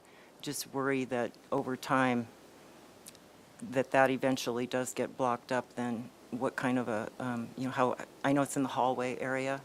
Maybe through lighting or something, you can do something that would help that out down the line. But anyway, I think, I think the height is fine. The size bulk scale, I don't have a big problem with. I just think it needs, give me some more of your fun side. Whimsy. Yeah. Thank you. Mr. Chair? Yeah, Commissioner Drury. So that whole block is in a state of flux because of what's coming by the state itself is going to build that thing. And how, can you tell me how tall that building is? I suggested it was part of that whole fabric, that vertical building behind the frame shop? This one here? Yes. Yeah. That's 4 stories, I believe it's 3 on top of one. It's 3 on top of a garage. Yeah, okay. So that is sort of a precedent, and that came before us, 3 or 4 years ago, I think. And then there's a project on the corner of Carrillo and Anacapa that's going to be add another story if it goes through to that church. So I think that you have precedent set already in terms of what to build. It's just a question of sort of maybe cladding it with poetry and whimsy. Thank you. All right. Any other comments? I think- Commissioner Lenbeck? Yeah, I think when this comes back, or comes back, whatever, that we need some assurance that these exterior walls are going to be plastered, some written assurance, so we don't get ourselves trapped like we did before over on Chapala Street. Yeah, okay. All right. Mr.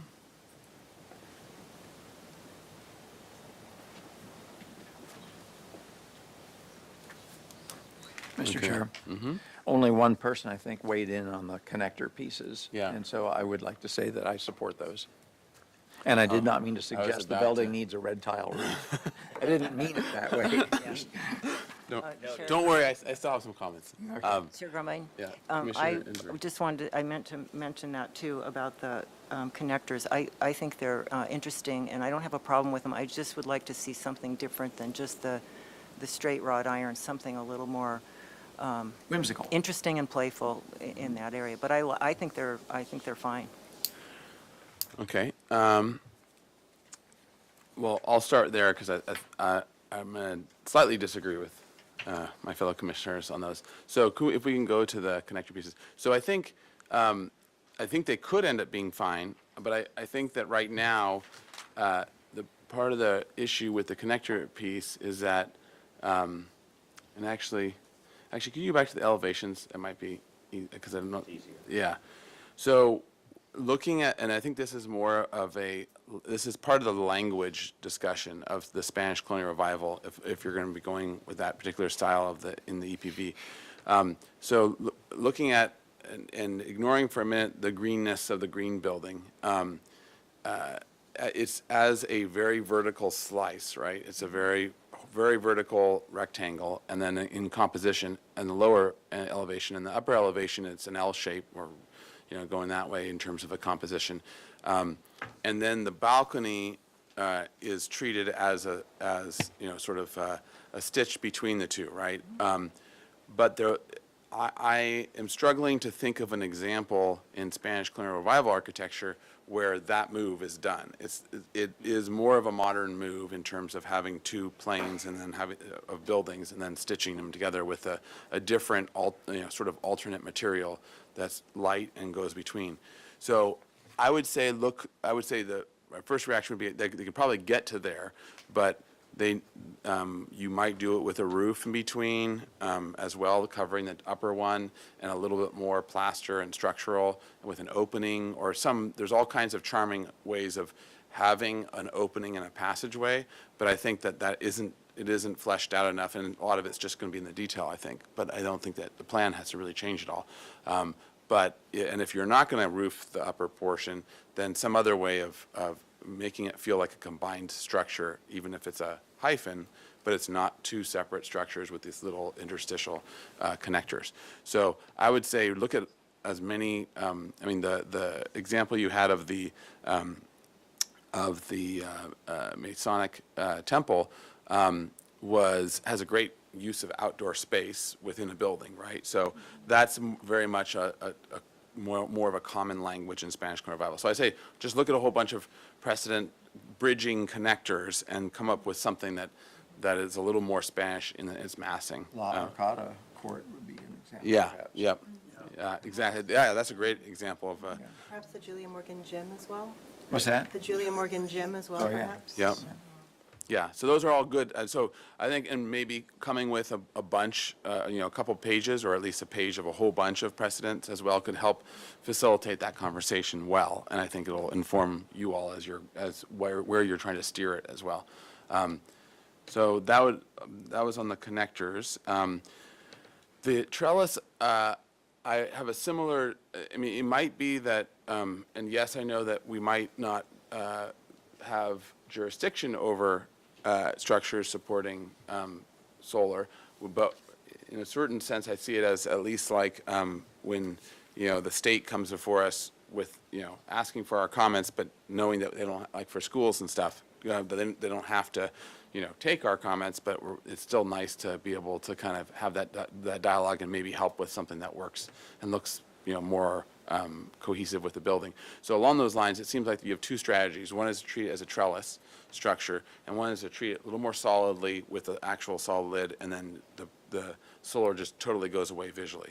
I think either of those might be successful. The challenge with the trellis side is having it feel open, and we've struggled with the solar structure on the garage, for the city garage across from the courthouse. That went round and round and round, trying to get something that looks good from looking up at it a couple stories, very similar to you here, but just looks aesthetically pleasing and doesn't look like solar panels on a trellis. It might be able to be done with spacing of your latillas and making it so that the solar panels almost just so obscured by multiple close things. That might work. It's probably worth modeling, or going to a solid roof as well might be a way of just hiding them all together. But then, of course, you're going solid, and then you needed that plaster, assuming it's a plaster structure, to respond in a big open way. So the comments about the front is good. I think that in general, I agree with what sounded like all the commissioners. No one really had a problem with the mass bulk scale. There's some finessing that needs to happen with the mass, I'm thinking, and I agree with some of those comments I'm hearing. But in general, the mass bulk scale and the overall plan seems to be reasonable and supportable. It's now going to become the refinement, getting it to be a real language, a Spanish language, and whether that's in a combination of the windows and the spacing and the rhythm, and that's also in the front for sure a big question. And I think your existing building and whether, and this might be the red tile thing, oftentimes when you have the sliver building, right, and it's big and you're coming right to the street frontage, oftentimes you'll have a little move where you'll have a little bit of tile and that's it, and you see the rest of it is a big blank wall. And that, if it's done well, it could totally work. And so I could see the front being the one moment where you have a little Spanish tile. Oh, I see you have some brickwork on the top of the wall. It's a little bit of tile. Yeah. Terracotta tile on the top. Yeah. A cap on the parapet wall.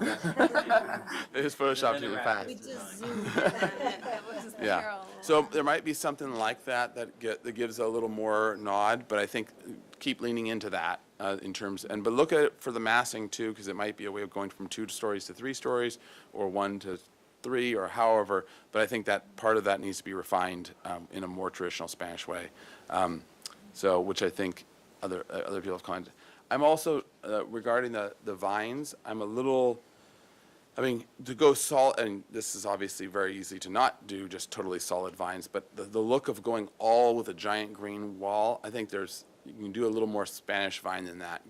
Get into the, you know, the Meridian Studio feel or whatever. You can get a lot of plants there, but without totally, you know, just covering it. So that might be also a kind of a minor thing to do. So, okay, and that was it for my comments. I can kind of summarize if we want, but I think that it's fairly, so. Okay, so for one, thank you very much for applying your good presentation.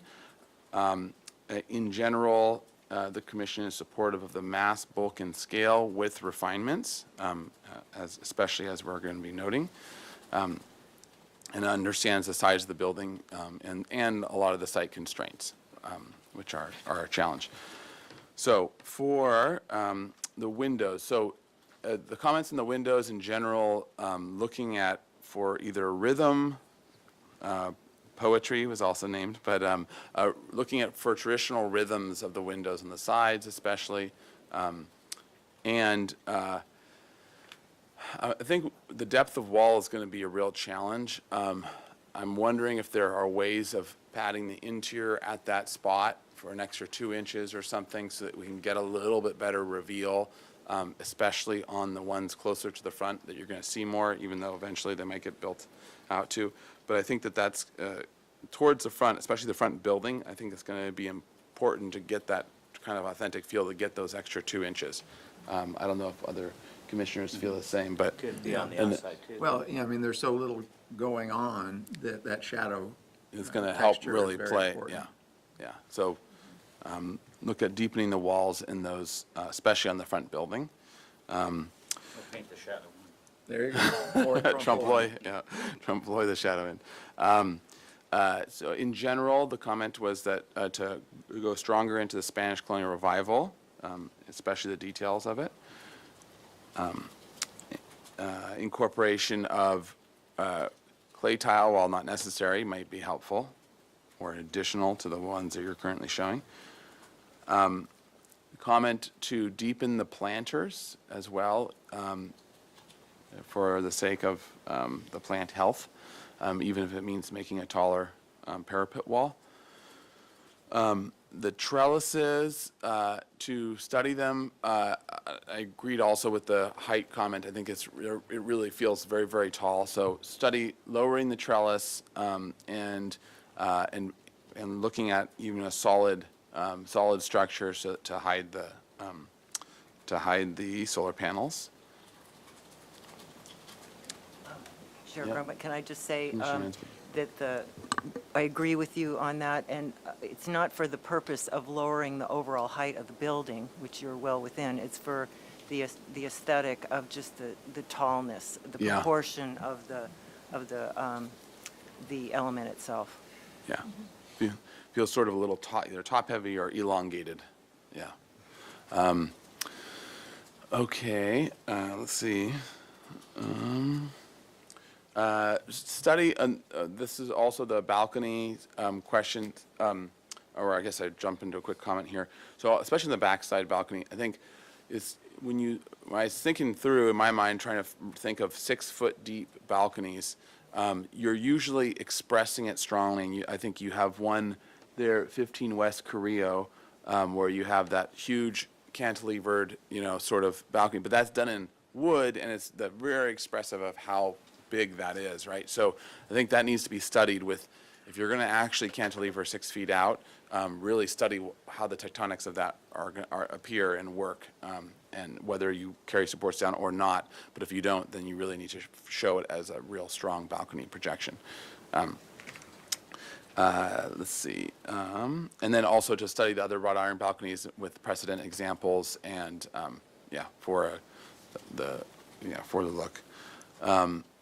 One comment I didn't make, but on the main arched opening, it seems to me like it's not quite fully committing to a Roman arch of a true half a circle. It's a segmented arch, but it's almost a Roman arch. So I think you kind of want to go one way or the other. So either go full Roman arch as a full true half circle, or go segmented arch a little lower down, or do a 3-circle arch or elliptical arch or things like that. But I think this one's sort of neither here nor there. It's almost a true Roman arch like across the street, but it's not fully committed.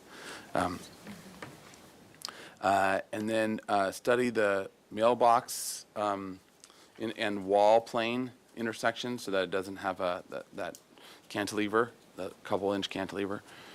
And that, the front massing, okay, that was the other thing. The design of the front needs to be reworked. And, yeah, we'll just say reworked for now, and in a more Spanish colonial revival way. Let's see.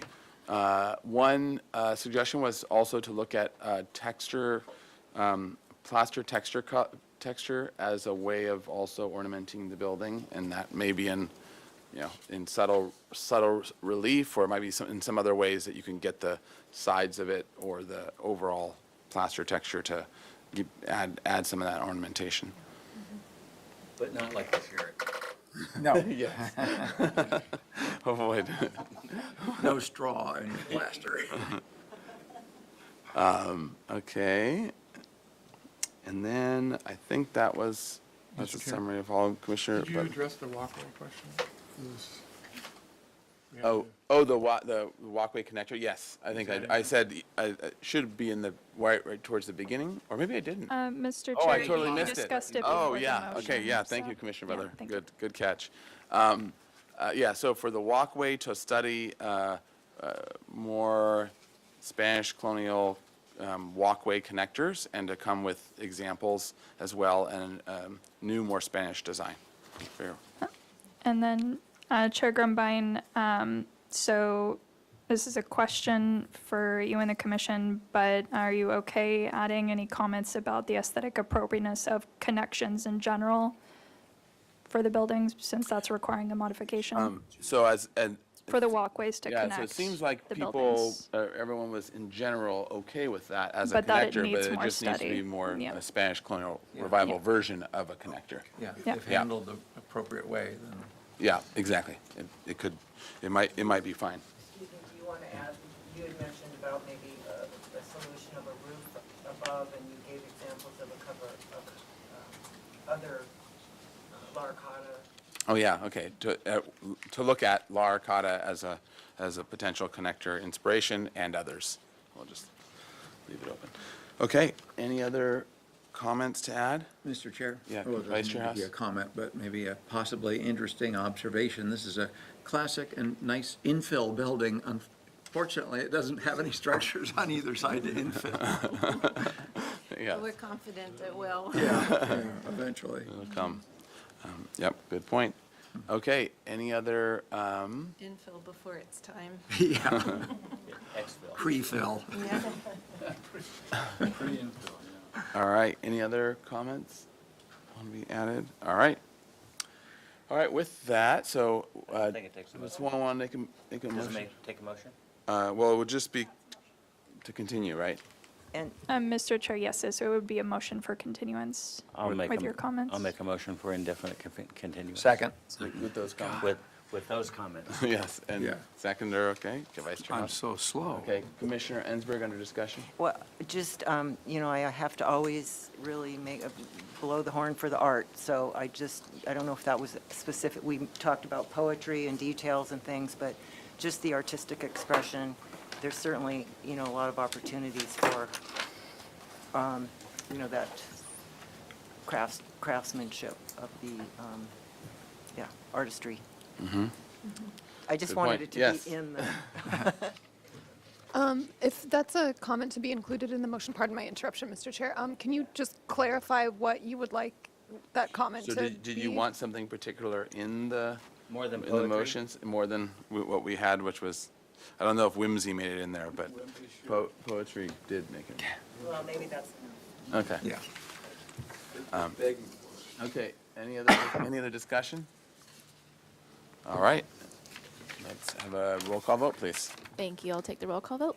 Commissioner Uli. Oh, yeah, Ask a sorry, quick sure, And question. maybe this isn't the right moment. When we come back, could it be for concept and? Design the- review, or design approval? I think that's to staff. Yeah, so, Mr. Chair, the current motion is just an indefinite continuance. In order for the project to be scheduled for project design approval, it would need to receive approval of the zoning modification, right, for the building attachment. So the commission, when it comes back, you can request them to note that it's ready for project design approval when it returns, but they wouldn't be able to grant that formally. Yeah. Okay. All right. Okay, with that, let's have a roll call vote. Thank you. Commissioner Uli, Yes. Commissioner Jordan, Yes. Commissioner McClure, Yes. Commissioner Drury, Yes. Commissioner Ensberg, Yes. Commissioner Butler, Yes. Commissioner Lenvick, Yeah. Vice Chair House. Yes. And Chair Grumbein. Aye. Motion passes. Thank you. All right, thank you. Thanks, everyone. All right. Thank you. And Commissioner Lenvick is only going to be the motion that's in the minutes, so if you had wanted to add something, you should have. No, comments, either going to drive it to a better project or it'll get rejected. Or Okay. we'll be fired. All right. Up next is, let's see, yeah, we can. Okay, item 5, 630 Chapala Street, 17 West Ortega Street, and 25 West Ortega Street. So this is, all right, so located in EPV, project is adjacent to 17 West Ortega Street, 915 West Ortega Street, and 614 Chapala Street, all designated structures of merit. This is a revised project description. Order. All right. All right, the project includes 10,000 square feet of commercial space, 29,900 square feet of residential space, consisting of 39 rental units proposed under the average unit size density incentive program. A voluntary lot merger between 630 Chapala and 25 West Ortega Street is proposed, as well as an ingress-egress easement with 15 West Ortega Street. 17 West Ortega Street, thank you. In order to effectuate the proposed easement, the demolition of a 1,100 square foot storage building on 17 West Ortega Street is also requested. The existing sandstone wall separating 25 West Ortega and 17 West Ortega Street would be reconstructed as a privacy wall during the along the south property line. The proposed density on the 27,000 square foot merged site is 63 dwelling units per acre. The Planning Commission approved a community benefit height exception on August 12, 2021 to allow the project to exceed 48 feet in height. 50 foot 11 inches proposed. All right, so project design approval is requested. Project compatibility findings are required. The project was last reviewed September 14th, 2022. So with that, welcome. Thank you. So if you can introduce yourselves for the record, we'll go to staff and then to summarize from last time. Tom Meany, architect. Al Windsor, architect. Oh, if you could press, sorry, if you can turn your microphone on there. There we go. Perfect. And speak right into it. Al Windsor, architect. Okay. And Tom Meany, architect. Great. Again. For those in the back. All right. And to staff, is there any? Sure. Thank you, Chair Grumbein. Megan Arciniega, I'm the project planner. This is a revised project, so this project was approved prior with a slightly different design. So the architect will walk through the changes in the design, but in short, it's a change to the back building that was previously going to be retained and now is going to be a new building, so 4 stories to match kind of the rest of it. We reviewed it for completeness, and we're good for zoning and all of that. So it's really just a design change. Because it is a substantial design change and it changes the number of units, we needed a revised project design approval. It doesn't affect most of the other improvements on the site, but I'll let the architect go through the design. All right, thank you. Okay, so I'll just go through the motion from last time just so we have it in our head. So it was project design approval with the following comments. The project shall return for an in-progress review with the details, including the weep screed and balcony details and design development. Particularly look at visual and/or sound screening at the balconies. Provide details regarding sound mitigation and assemblies. Show the tile details and other artistry details developed. 2, the commission finds this to be an exemplary project, and the architect has done a great job working site and developing the project. 3, the project compatibility findings generally have been met. Blah, blah, they are met. And So it says blah, blah. nice and appropriate, well conceived. All right, motion was by House, second by Uli. 800. Lenvick was absent. The motion carried. All right. So with that, why don't you walk us through, and especially focusing on all the new stuff. And Right, what 'cause was, we're basically oh, just. Commissioner Lenvick, you were absent, yeah.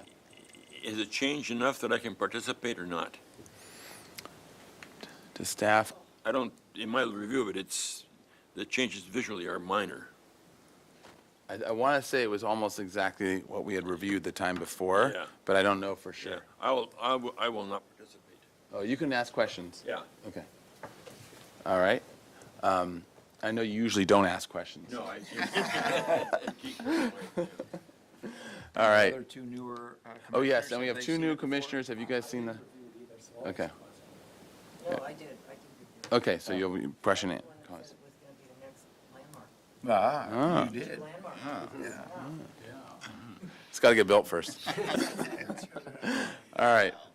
Okay. Yeah, so basically, this is looking at that back building that we were trying to save, that's existing service bay. So can we go back, do you have like photographs of that? Yeah. Let's see me pull that up. It's the existing concrete block building that sat on that interior corner. Yeah, so you can find these site photos. And we're going to try to rehab it. And when we got into it, working with the builder, the main issues were the soil contamination, the non-reinforced masonry, the change of use, and the wall on the property line. Other than that, it was a slam dunk. So it was turning into the most expensive part of the project, especially for excavating adjacent to it for the new building and shoring up the existing. So it became a headache. So we thought, okay, let's rethink this thing. And we said, what if we just rebuilt it in its location? But then the issues about building on the property line and accessing that wall just became a big pushback. And so we said, well, let's rethink this thing from the start. So that top photograph shows basically the building that's in question. It's on the two property lines. So if you want to pull up the survey, Al, or the site plan. And actually, can you zoom in real fast for it as well? So that we have it. You can just hit control, just Z key and then draw a marquee. There around. it is. It's the building on the right there. Right here.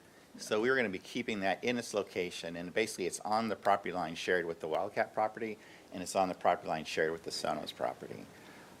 My cousins own the Wildcat parcel next door, so we were going to get an access easement to be able to access the building. So that part of it wasn't so problematic. It was the wall that was on the Sonos property that became an issue in terms of reconstruction. So what we decided to do is let's just rethink this thing and see what's the best solution for that building. And so we met with planners, and based on the ordinance, there's some additional units we can put on top of the property in that location. So the three buildings that are darker, nothing has changed on that, and we haven't started addressing any of the comments related to that. This is specifically the modification to that building right there. So that's the original footprint of the original building. So what we're proposing is basically kind of keeping it in its location, but we're pulling it 6 feet off of the property line shared with Sonos, and then pulling it 3 feet off of the common property line shared with the Wildcat building. So the footprint is smaller than what's there. And originally we had 3 kind of loft-type spaces with trash. So now since we're putting multiple units on there, we need space for a bigger parking area for the bikes. We need vertical circulation, so the units have gotten smaller because of the reduction in the footprint and of those additional uses within that space. So the trash moved across the paseo to the other side. And so the 3 units that were previously approved in that building are now 3, but they're smaller. So based on the direction from planning, they said we could add up to 9 units on that back building. So it'd be very simple just to go 3, 3, 3 and just be done with it. But then my problem is that it just becomes a big box sitting back there. And so I didn't want to necessarily do that configuration. So our top floor isn't 3 units, it's 2 units. So we're pulling back from the exterior walls. So the massing of the building, I think, is much more sensitive. And can you pull up the photographs of the adjacent properties?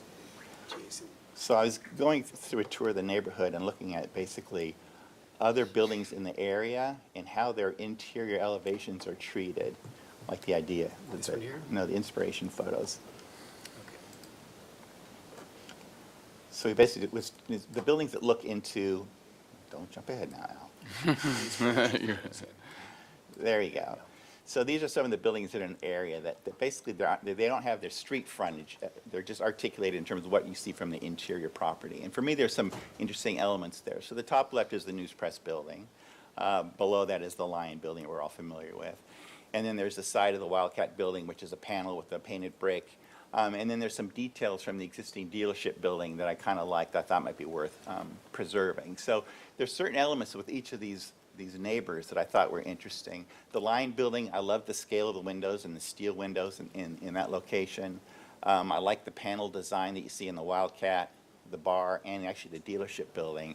It gives you a nice reveal. And even the texture of the painted brick on the bar I thought was an interesting contrast to the plaster. So those are kind of the inspirational pieces, because I wanted a building that looked different from the neighboring three, and also one that I think responds to the fact that it's an interior property, to where it has a different massing and a different articulation. Like as if the News Press building were converted into housing, or the Lion building were converted into housing, how would those buildings aesthetically change? And so that's kind of the inspiration for the starting point in terms of, the fact that it is an interior property and these are neighbors. And I don't want it to feel like it's just another building like the first three that we did that are on this street. So let me go to the floor plan, the first floor plan or the site plan. So we'll just go through the floor plans just quickly, but most of it's on the models, I think. Why don't you go to the first floor plan? So basically, this shows the three units. Can I point to this thing? You want to zoom in? No, this is fine. So our property line is here, right there. So we've pulled the building in 3 feet. We've got this 10-foot access easement that's coming from the neighboring property. So we have 4-foot sidewalk and 6 feet of planting before the property line starts. And then the building is set back an additional 3 feet from that. So worst case scenario, we have 9 feet of planting in front of the building before there's sidewalk. And then in the earlier design, we were reusing some of the corrugated metal from that metal building that's coming in next door. And so the idea is still to utilize that to create some privacy from this pathway. So even in this scenario, you'd have 6 feet of planting between the sidewalk and the corrugated fence, the corrugated wall, and you'll have 9 feet from the sidewalk to the exterior wall of the building. Basically here, sorry about that. So what we've done is we have the building stacks with a simple rectangle along this structural line, and then each unit basically is 2 bays. So we have this module about 13 feet on center that gets expressed on the exterior elevation, and each unit is basically 2 bays of that. And within each module, either pull back 6 feet to get a really deep negative space on that elevation to give it some shadow lines and texture, or we pull it out to the front with like a 12-inch framed wall, so we get a nice deep reveal and panels, much like some of those drawings or some of those pictures that we were showing from the neighbors. So basically, it's 2 units per module, 2 modules per unit, with deep recesses in each one to vary the flatness of that facade. And then here on this side, we pull this in 6 feet from the neighbors to allow for some planting and possible mechanical access through this area. But most of the units are facing out in this direction, primarily because of the really nice mountain views off on that side as well. So if you want to go to the second floor. So these units, they pretty much stack, but what's different on them is that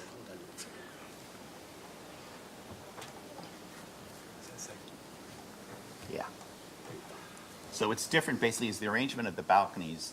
They don't stack perfectly, so that the elevation is not just 3 floors that are identical. There's some variety in terms of what's negative space versus what's projection, just so that the facade has some interest and variety to it.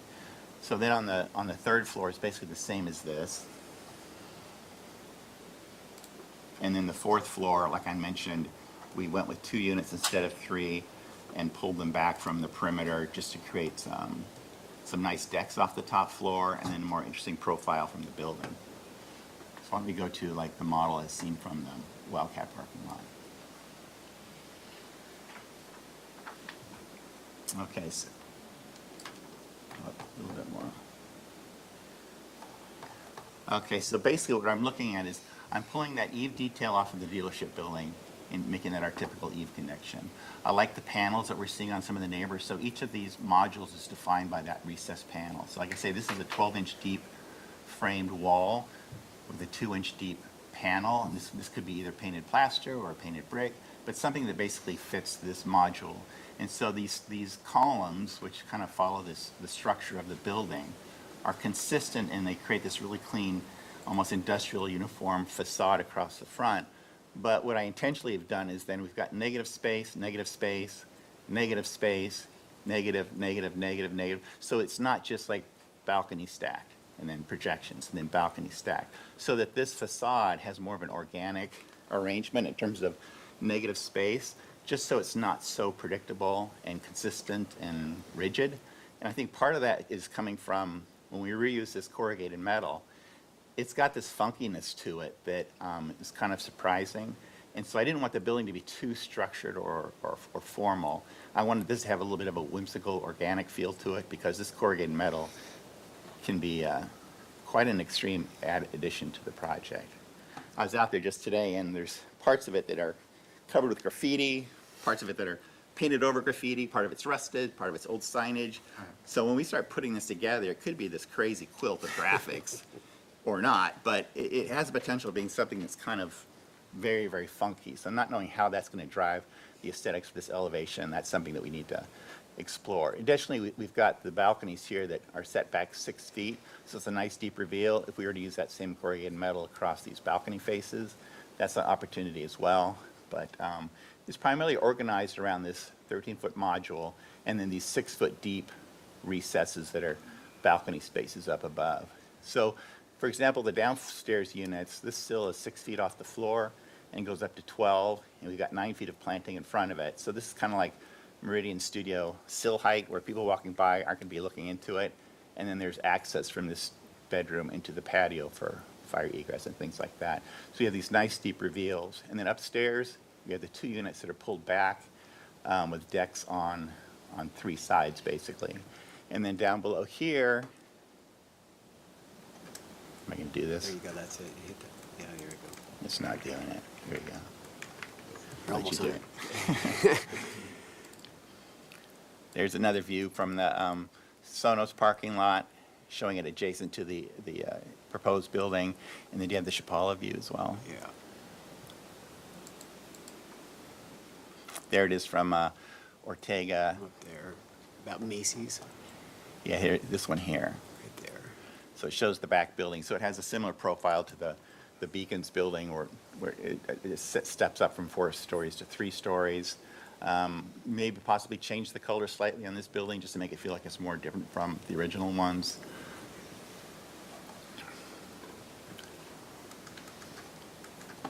So basically, that's the design aesthetic. Thickened walls, plaster panels, that eave detail that you see from the dealership, more of a articulation of details and massing that you would see from other interior lot buildings in the area. And once again, just to make it feel like it's different from the elevations that are fronting Ortega and Chapala Street. Okay, does that complete your presentation? Yeah. Okay, great.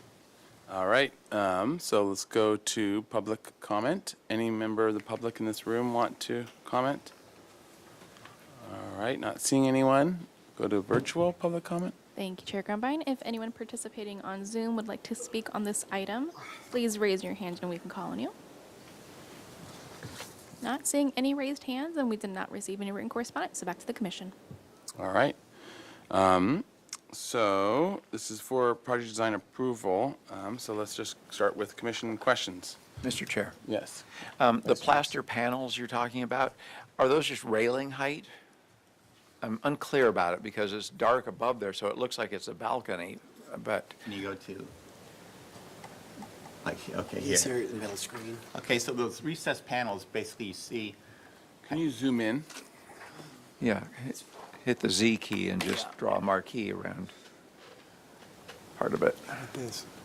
Is that Or what it's- that, yeah, then you got to scroll, but either way, gets you there. so Barely it's a see. 2-inch reveal from here to here. Okay, but the panel doesn't fill in that entire opening, it's just like railing height or something? Yeah, because each one of these windows assemblies is basically So that's a 6 glazed- by 10. There's a glazed opening there. And so this is, like I say, this is a 12-inch wall, so this is a 2-inch reveal. We probably have another 6-inch reveal going back into this window. So this is Okay. the panel in question. I see. I just couldn't see the glazed, structure from. Yeah. And Zoom since out. you're here, is what you're proposing for the balcony the metal, corrugated metal, or what is that material? It's just, we're just kicking around ideas at this point in time. I mean, even like the corrugated metal in terms of how it gets used, like I say, if we quilt this thing together with what's out there, you're going to have some patches of graffiti, some patches of old signage, some patches of rust. What could be really cool, but is it appropriate? Because if it is that, this becomes really funky. And if this is super funky, does the building behind it start to look out of place? And so how this gets articulated and resolved could affect what happens here. Do we use the back side of the corrugated metal, which isn't filled with graffiti and signage? It's more of a cleaner application. Then we'd use that here and there. Do we use something different here and here? It's just ideas that we're kicking around. We haven't made any decisions yet. All right. Questions? Questions? I'll throw out a question. So what your precedent study made sense in terms of what like looking at garage openings or the rhythm of the structure of this industrial kind of grid. I'm trying to think of what examples have this much stacked, or just that size of opening, because there's examples I could think of that have, and even that you've used, but like the Libero building, where it's stacking a regular rhythm of a grid, although it's not totally just one simple grid, it's a little bit more complex, but it's stacking grids, but not of the scale of a garage door or that kind of large industrial, or like large industrial, might have like a big openings and then have like a clear story of smaller but totally regularized and maybe still in the same grid, but there's more double the openings or triple the openings, but still in the same pattern. So I don't, can you think of any, or do you know of any that have both that large grid and the multiple? I mean, the News Press building has comparable height, but they don't have the horizontals. They just have the verticals that go basically down to the grade. And they're probably 20 feet on center, but that's the only place that has that much height, but they didn't have the horizontal connectors. Okay. Okay. Other questions? Back to the balconies that you might do in the corrugated, they look like they project out from the plaster surface of the building. Yeah, and we're even thinking about it. There may be some, if we wanted to have it more irregular and less predictable, there might be some balconies that stick out a couple feet, for example, just to create more variety in terms of how the openings get articulated. Okay. That's something else we would be kicking around and playing with. Like how organic do we want this grid to be once it gets infilled? Have you looked at where you have those infill panels filling in the entire square opening and putting the window within that, so it looks less grid-like? I'm not following that. Okay. So, where you've got the tile panel, which is just going up to a railing height and a glazed window above that. Instead, if you filled the entire thing with your panel and put a window within that. Yeah, take it to the floor? Not necessarily, and they could be the same size windows throughout or different, but at least it looks more like a building facade. It looks like, what you were showing of the side of the Wildcat with windows in it or something. And so there's less of a strong emphasis on this grid of, these columns and these horizontals. And it, is a more subtle expression of that grid with just recesses with a window inside of those. Just wondering if you looked into that or would consider it. A question, following up on Commissioner House's question, was there, how are you limited by the width of the grid? The structural... The module? Yeah, no, the thickness between each of the windows, the grid thickness. Those are 2 feet across there, but there's nothing that is limiting that. They could be more? Yes. It could be a little bit more? Or, Yeah. And also the other direction, the horizontal, is that's probably fixed because of your ceilings and everything. But Yeah, but those could be modified a bit as well if we had to thicken those. But we have to keep our floor heights where they are because the circulation of this building ties into the exiting of the adjacent building. Right. So, but the width of the verticals you could... Absolutely. Yeah. Okay, that was just a question. Right now, the openings are 10 feet across between the verticals. One other question.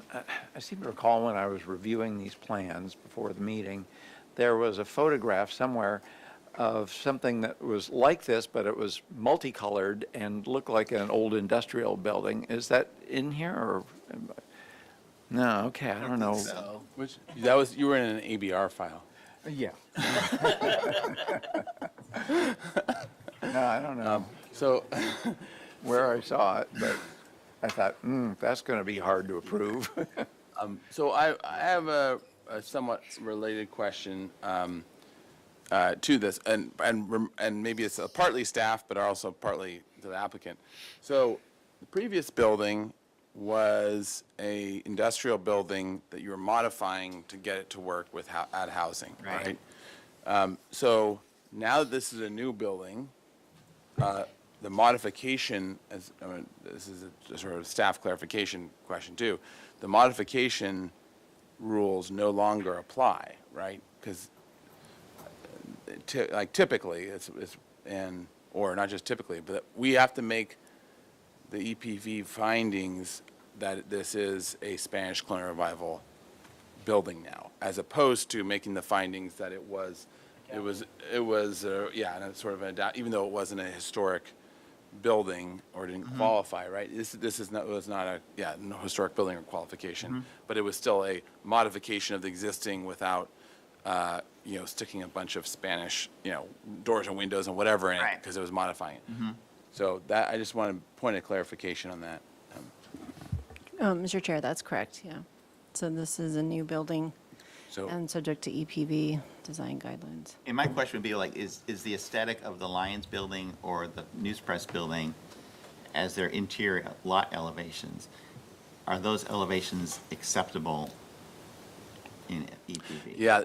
Probably couldn't build them today. Yeah, the question is, are they, yeah, exactly. I can't do them today.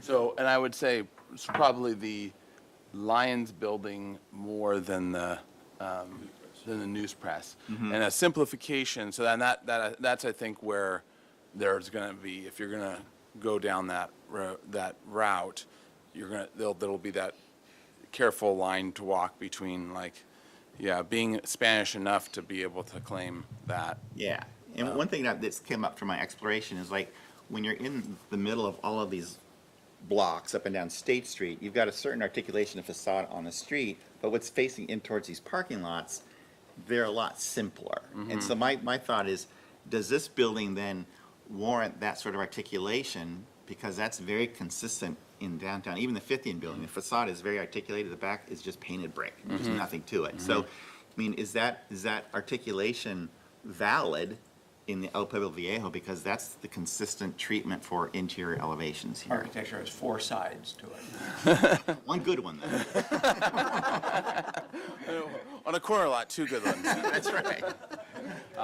So I think that's a good. I think that's a good discussion and wrestling with We're issue. just throwing this out there. Yeah. No, that sounds good. Because when I first showed this to the family members, they went like, "Huh?" I mean, they were kind of surprised, and so, I was just wondering, is this a valid direction or not? So it's like, yeah, no, that's good. it's consistent in the downtown, but is it a valid direction? Yeah, no, that's a very, very good question, because, so I think, to the, and I think because this is all tied, so is there any other questions from the commission? And then I think we need to get into that discussion in terms of, and it's a great discussion, important discussion to be had.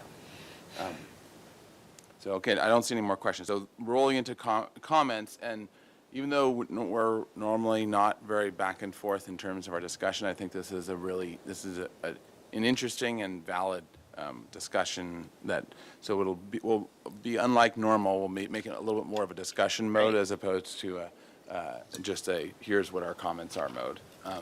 So I think this is a great discussion of what is a back building look like when it wasn't but you're still trying to get into the EPV guidelines, right? Correct. Mr. Chair, Yes. Commissioner.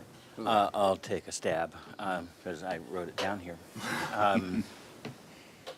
I suspect that oftentimes the buildings that we reference would have a hard time making it through the system now, given the guidelines. We don't have in the guidelines some of the characteristics that you're describing about these interior lots because, as the vice chair said, architecture has 4 sides and there's one good one, or maybe 2 good ones, right? We're not designing for interior expressions. We often have struggled to make sure they're just as articulated or equally as articulated as the other 2 sides. So I suspect that a lot of these examples wouldn't make it through, especially the Lions building. It's not to say that it's not a good piece of architecture just for itself. And I didn't have a problem with your reuse of the building when it was first here. I understood that, but I do now, and I don't think that, notwithstanding your characterization and how you described how it inspired you, I don't think it fits the guidelines. I think that I would be much more comfortable with a 4th building that mimicked more like the 3 that you've already done. And so that's where I'm coming from. Mr. Chair. Commissioner Butler? Yeah, one observation is, I first of all would support the comment. You think about the plaza behind De La Guerra. I'm sorry, not De La Guerra, the Granada Theater. That was a dead zone, right? Big walls. But suddenly, we've decorated the walkway, we've put up all kinds of murals, laid in tile. So the utility of some of these back-end open spaces could change significantly over time. So that would encourage me to suggest that, yes, let's get into compliance with EPV standards as much as possible, because what turns out to be a blank wall one day may face something, an open space for public use, for example, in the future. So that's just one observation. Commissioner Jordan? Mr. Chair, I can appreciate the dilemma that you guys are facing, because we're facing it too. We have a set of guidelines that cover this area. And so this is a problem that wouldn't be under discussion in other locations. Personally, I don't have a problem with the interior lot elevations as you're proposing them, because it's part of a certain logic about the back of a building, but it's not an ugly leftover back. You've given some thought to the design of it. So I can accept conceptually and intellectually on one level that you've designed the back of the building and it is a back, and I can buy that. The dilemma I'm struggling with is we have a set of guidelines that says what can and cannot happen in the EPV. And so I'm still struggling with that. But one other quick comment that I wanted to make. Your presentation packet included, in addition to building elevations, street elevations. And I really appreciate that, because for the kinds of decisions that we have to make, those are very helpful when it comes to talking about size, bulk, and scale. And I wish that more projects that we saw included full street elevations. That's just a separate comment. But intellectually, I can accept what you want to do, because there's a certain logic to buildings with 4 sides and all 4 sides being designed, but being designed differently. But the dilemma is, what are the guidelines, the ordinance that we're bound with? Yeah. Commissioner, and, we'll go Vice Chair House, because you heard him first, then Commissioner Ansbert. Oh, okay. Could you go back to the rendering of that building again?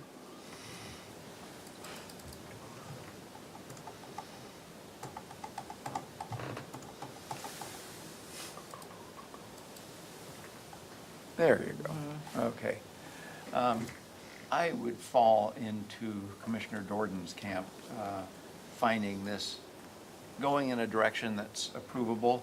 I think the strong expression of the grid needs to be de-emphasized and make it feel a little more solid with windows puncturing it. Maybe there's a belt course of some sort that gives it kind of a base and a shaft and a capital. You've already got a cornice and the clay tile up there.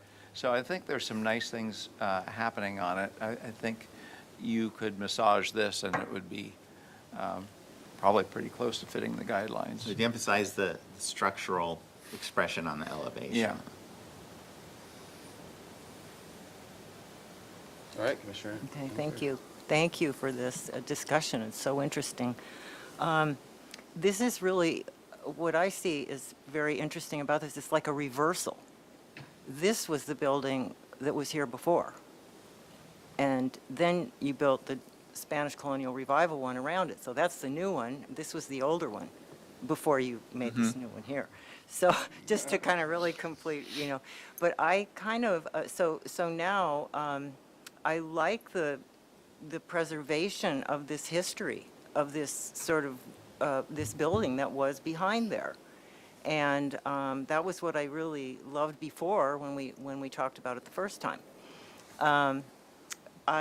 So I just wanted to put that out there to think about. Yeah. And then to me, it almost feels more authentic for it to be something like what you have here, not exactly this, but something along this line, feels more authentic to the overall development of the overall neighborhood, because it was something like this before.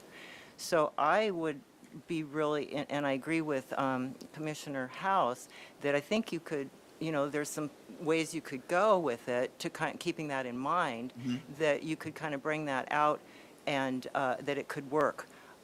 You've got this, cornice at the top, and also thinking like, well, if this were a building that was existing, how would it then get, if these were all the openings the way they were, how would it occur? How would you do it? I feel like it's a little bit too many squares for me. Hollywood squares. Yeah, it's really, but I know you've got the, I understand that. That was why I was asking, like, maybe if the width could be changed and it could be less relentless. Yeah. And then also, the panels, like, could those panels, like, say, we're pretending that this is a building that was there and now it's being remodeled to be housing. And it's in the Spanish colonial, it's in the EPV. Could there maybe be some decorative tiles on there, something that would kind of bring it into the Spanish colonial world, but also respect the fact that it's after this kind of warehouse idea.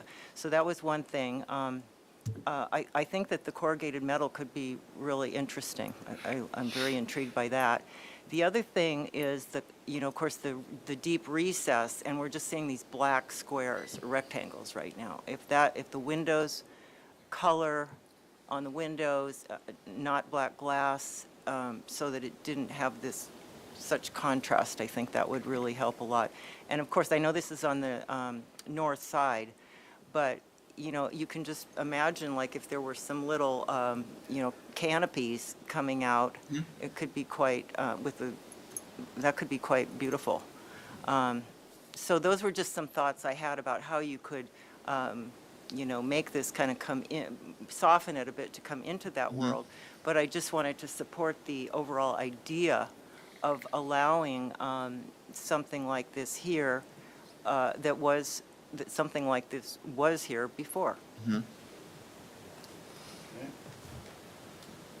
Commissioner Drury, did you want to jump in? No. Okay. You don't have to. Commissioner Early, did you? No. Okay. I said what I said. All right. So my 2 cents, I get everyone? Yeah. You get Sorry. 2 cents. Okay, I get 2 cents. So my 2 cents is, it's a great it's an architect's question, right? So this is it's a great struggle and study where you have these two having sort of a principled rigor of how do these back buildings actually work, and then also the question of how the EPV guidelines. And in a certain sense, it's sort of like Bernini versus Borromini, and what is Baroque? That's exactly what I was saying. And what I mean by that is, if you say a Baroque building, you typically mean all this extreme ornamentation and rich colors and marbles, things like that. And then you have the Borromini Baroque, which is this sort of much more stark but very real and there. He's not related to me, by the way. Yeah. So it is, and it's sort of Romini. so it is sort of that wrestling question, and also to how do you define things? And the real struggle I have is I don't think that right here, right now, and the first thing for sure I would say is corrugated metal. I don't think we can. I think we have to say no, just right out of the gate. I'm sorry, we could love it, but I think it's on the guidelines. It's pretty clear. Okay. So I don't think we can. But that's the first and only, I would say, like definite no. The other pieces. So I think that on the sort of in the intellectual like wrestle that you're doing here with this, I think the biggest challenge I have is I can find that form of the garage size opening at that one level, and you can look at like train stations or other things, not like our nice train station, but like more cargo loading and things like that, as these old buildings have these big openings.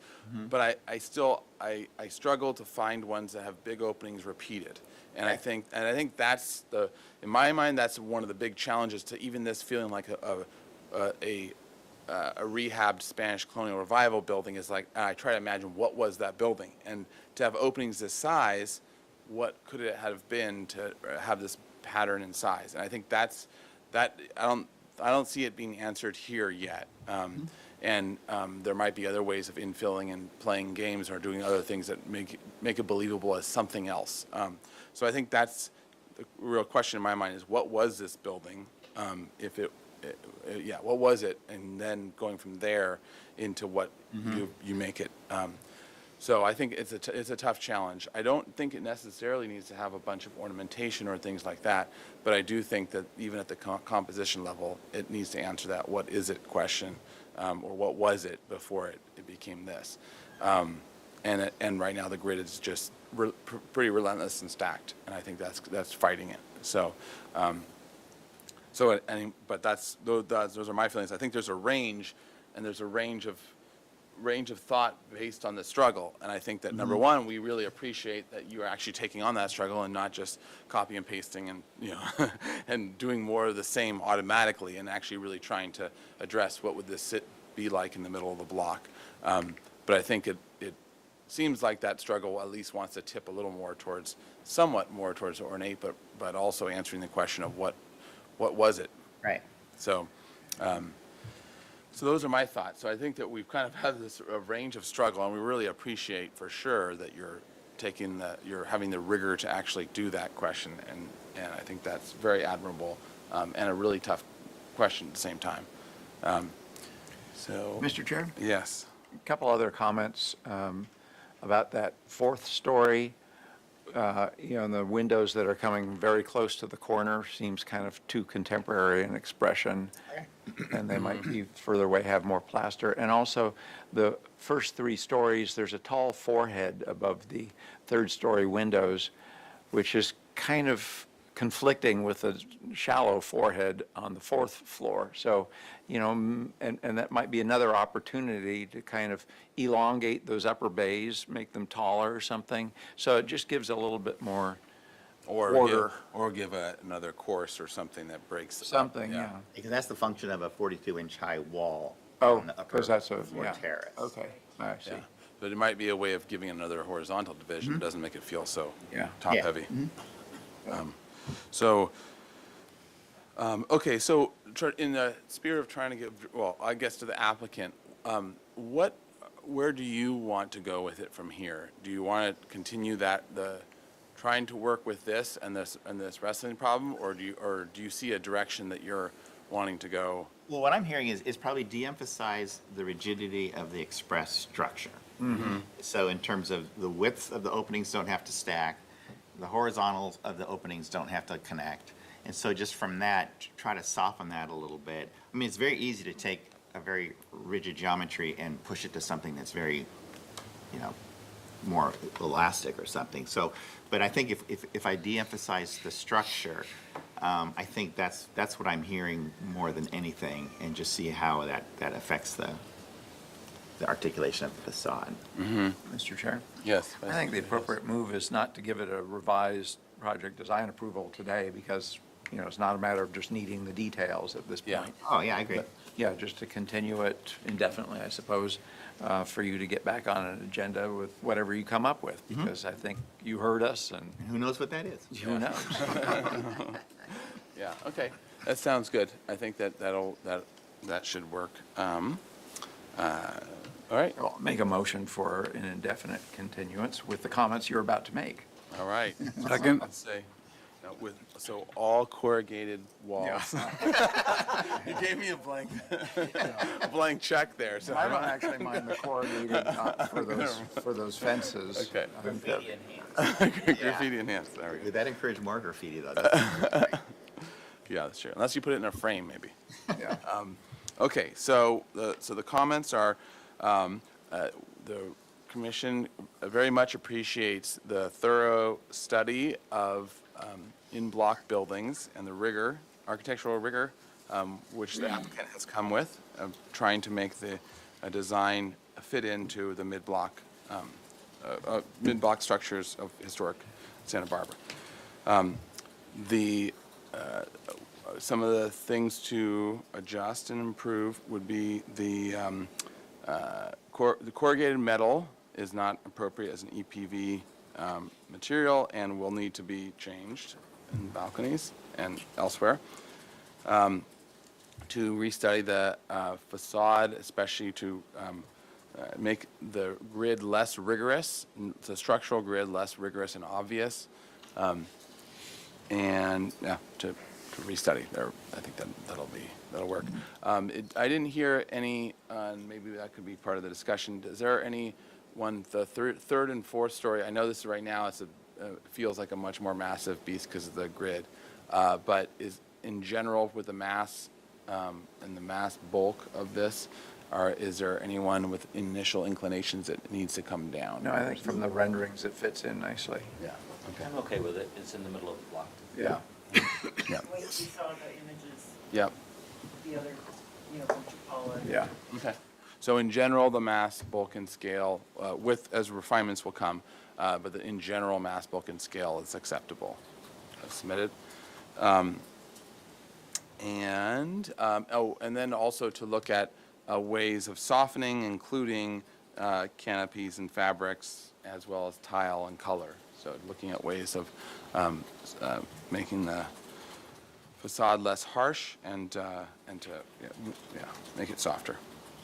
And then any other comments? Oh, one other comment. Thank you, Chair Grumpine. I really appreciated that you pulled it back from the property line. So yeah, that, good. there's access on that side. So thank you for making that move. It's been sensitive since one project near here has a big concrete wall that can't get plastered. Okay. All right. Any other comments? I think that's good. All right. So with those comments, Vice I'm Chair good House? with those comments. All right. Who was the seconder of it? Oh, Commissioner Drury, are you okay? Good job getting second. All right. Under discussion, any other discussion? All right. Can we have a roll call vote, please? Thank you. I'll take roll call vote. Commissioner Butler, Yes. Commissioner Uli, Yes for the continuance, but I don't support the direction of the building. Commissioner Dordan, Yes. Commissioner Drury, Yes. Commissioner Ensberg, Yes. Commissioner Lundvik, Abstain? Commissioner McClure, Abstain. Vice Chair House, Yes. and Chair Grumbine. Aye. Motion passes. All right. Thank you. Thank you. Thank you. All right, Let's see, so we gotta with wait. that, it looks like, we have item 6 is postponed. Just need to make Yes. the announcement, right? Yes, So, if I can just announce it, Sure. item 6 is postponed to a date certain of August 30th at the applicant's request. all right, and that was for 1002 Anacapa Street. All right, So we have 17 minutes all before right, we so can we start can, the yeah, next so one. we can't start, so we are going to take a 17-minute break. All right.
All right, we'll call it back to session, Historic Landmarks Commission, August 16th, 2023. All right, and next order of business is item 7. This is a one-time pre-application consultation review, for 100 West Cabrillo Boulevard. Yeah. This is located in EPV, designated a landmark in 1990 at the request of the representatives of the Coastal Band of Chumash Nation to recognize the significant contributions of the Chumash people as the site of the early Chumash settlement. I'm going to murder this, but Shutin, thank you. Village. Proposal to redevelop Ambassador Park to celebrate Chumash cultural heritage and improve access and usage of the park. Project includes a new landscaping and hardscaping, a gathering area for educational events, and Chumash ceremony storytelling and multilingual interpretive signage. No final appealable action will take place at this meeting. Project compatibility findings will be required for the project design approval. All right, so welcome. All right, so if you can introduce yourselves for the record, and then we'll go to staff for any comments. Good afternoon, Chair Grumbine, members of the commission. I'm Jill Zachary, Parks and Recreation Director. Good afternoon. My name is Matthew Wilkins, and I'm a consultant to the city, licensed landscape architect. Great, thank you. So just to begin our presentation, I just have a few introductory remarks to give you some context for how we came to be before you today. The vision for celebrating Chumash culture at this site really started taking form back in 2017. And it involved many members of the Chumash community wanting to find a location within the south coast of Santa Barbara to celebrate Chumash cultural heritage. This location, as we understand and as we know, became the primary location they wanted to focus on. And so starting in 2018, we began conceptually planning what might happen. In 2020, the State Coastal Conservancy granted the city $50,000 to actually undertake a conceptual design, collaborative conceptual design process. So since that time, so essentially over the last 3 years, we've worked exclusively with a diverse group of Chumash community members through many meetings. We've had 4 on-site workshops. We came up with 3 conceptual plans that were evaluated by community members and then came together with this final plan that you see today. And so really what I wanted to emphasize is that the focus and our intent of this project is to work directly with Chumash community members collaboratively to come up with a design that they support, that we can implement, that makes sense for our community and a public space. And we've done it with both the Chumash people, our design consultants, the city, and the State Coastal Conservancy. And with that, I'll turn over the presentation to Matt. Thank you, Jill. All right, I will walk through the presentation here and really provide an overview context of where the site is, and then also give a little bit of background to the design, showing some of the renderings and other elements that we have for the presentation today. So really quickly, the location of the site, I'll move forward one slide. It is actually located on Cabrillo Street, and as you can see on the right-hand side, that's Cabrillo Street there. On the left-hand is Mason Boulevard. And so the really the site is roughly around 300 feet long and then 80 feet wide, so it's really about half an acre of size. It is located in really a beautiful location there, looking out to the coast. I'll go back to some of the photos here. You have an alley of mature palm trees there. There is really great views out to the beach again. And I'll kind of walk through very quickly on these photos. Top left there, you have a view looking at Cabrillo Boulevard again, the entrance of the site. Number 2 on the right there, a view looking into the park from Cabrillo Boulevard. And then number 3, there's a view, really, as you can see, the entirety of the site is lawn as it exists today. But that's a view looking at the surrounding hotel, Milo Edge, which really is kind of surrounding the site on both sides. There are some residential units, a little bit more on the north end of the site. Number 4 there is looking really at the area within the site that has more cultural significance. However, the entirety of the site does have some cultural significance as well. Number 5 is a view looking again back to Cabrillo from Mason Street. And then number 6 is the ultimate view there from Mason Street looking through the site.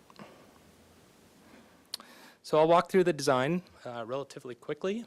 So number 1, what we endeavored to do here was really provide an experience by way of the legend here that takes you through the site. So number 1 is really looking at the entrance and what we're calling the South Park entrance. And it really would have a plaza that contains Channel Island maps, things of significance to the Chumash. Again, this was done with the city, with the Coastal Conservancy, and with the Chumash. So, you know, this ultimately represents a lot of that input that we received. And through that input, we heard that there's a desire to really share some of this experience of the cultural origin by the creation story. And having that represented at the beginning of the site here seemed appropriate. And so again, it takes place there at the beginning of the site, Channel Island theme, where you can have elements such as shells and other patterns within the hardscape surface. And then as you walk into the site, looking at number 2 on the south end, we would have an opportunity for interpretive panels where some elements could be discussed, and we are currently looking at having elements such as the open coast and ocean bluffs being represented there.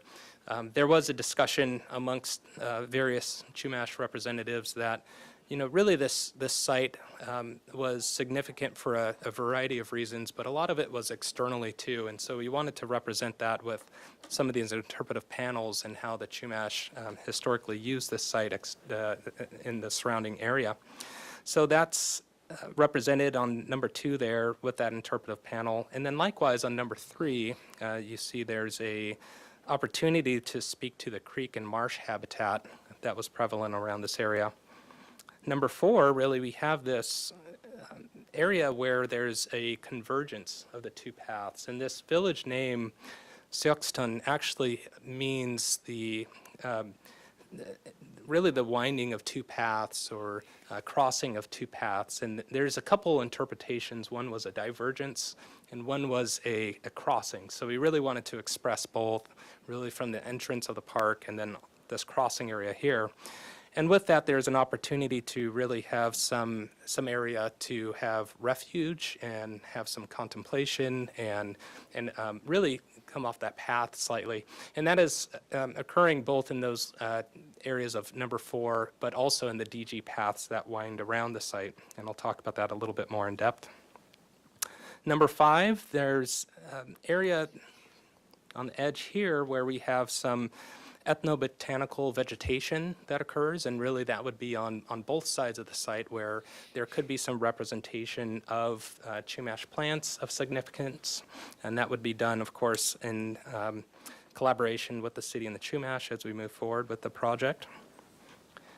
Number 6, you're looking at an area here where you have the opportunity to represent what some of the village apps and huts would have looked like just by way of the shape on the ground. Again, there could be some interpretation of that really in a subtle way with some maintenance considerations and other thoughts there. But really it's a way to represent not only the apps there, but the ability of bringing in some basket weaving patterns and express some of the culturally significant items of this site. Number 7, again, these are the exterior paths. The idea here is to have an opportunity to bring you off that main path and really have an area for contemplation and to really take kind of a more scenic route to look into the ethnobotanical areas and have some interpretation of what the site could have been. Number 8, Really looking at this main path, the entirety of the path is a concrete surface path, but there could be some etchings that occur within that path. We're looking at, there's kind of a subtle hint here of a different pattern that could take place, and really looking at, again, having this this gesture in a simple way, but bringing in elements of Chumash significance, such as the brown bear, condor, and salmon, and there could be some other things that are represented there in a subtle manner.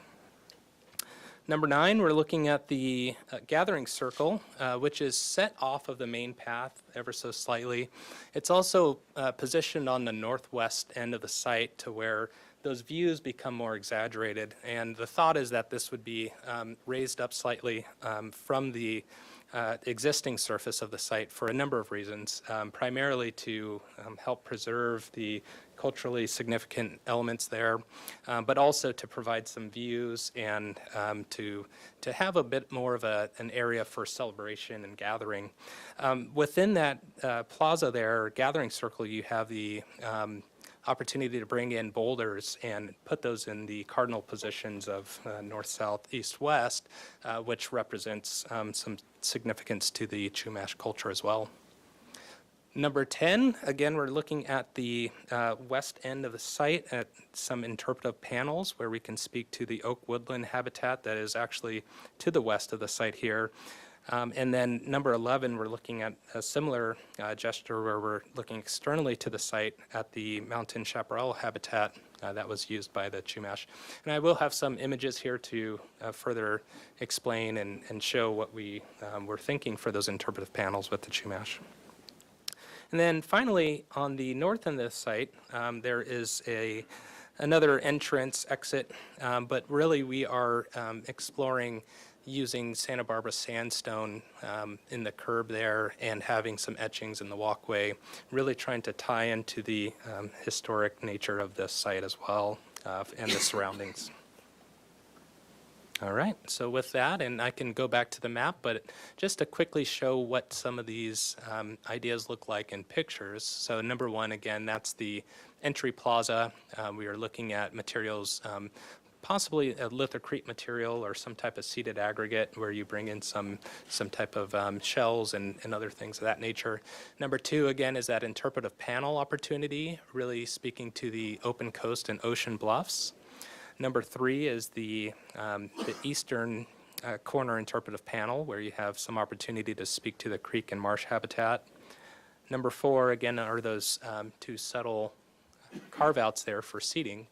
And really, again, pulling in this idea of the 2 paths crossing, but then also bringing in natural materials and landform to express what may have been there when the Chumash were at the site there, inhabiting the site, and it has the opportunity to lift up some of that vegetation so that you can see it a bit more on those paths again as you walk through. Number 5, the Chumash ethnobotanical vegetation. We had various great conversations with the Chumash, and I'm looking forward to having further conversations on plant material that is appropriate for the site, and that would, of course, be in conjunction with the city and looking at maintenance and other considerations there, water use, you name it. The village setting and features, again, really looking at these areas where we can express a little bit more of the activities that may have taken place within this village. The number 7 there, exterior soft surface paths and bandings. One of the ideas that we had was really having etching in the concrete paving or banding that would occur in the DG area there.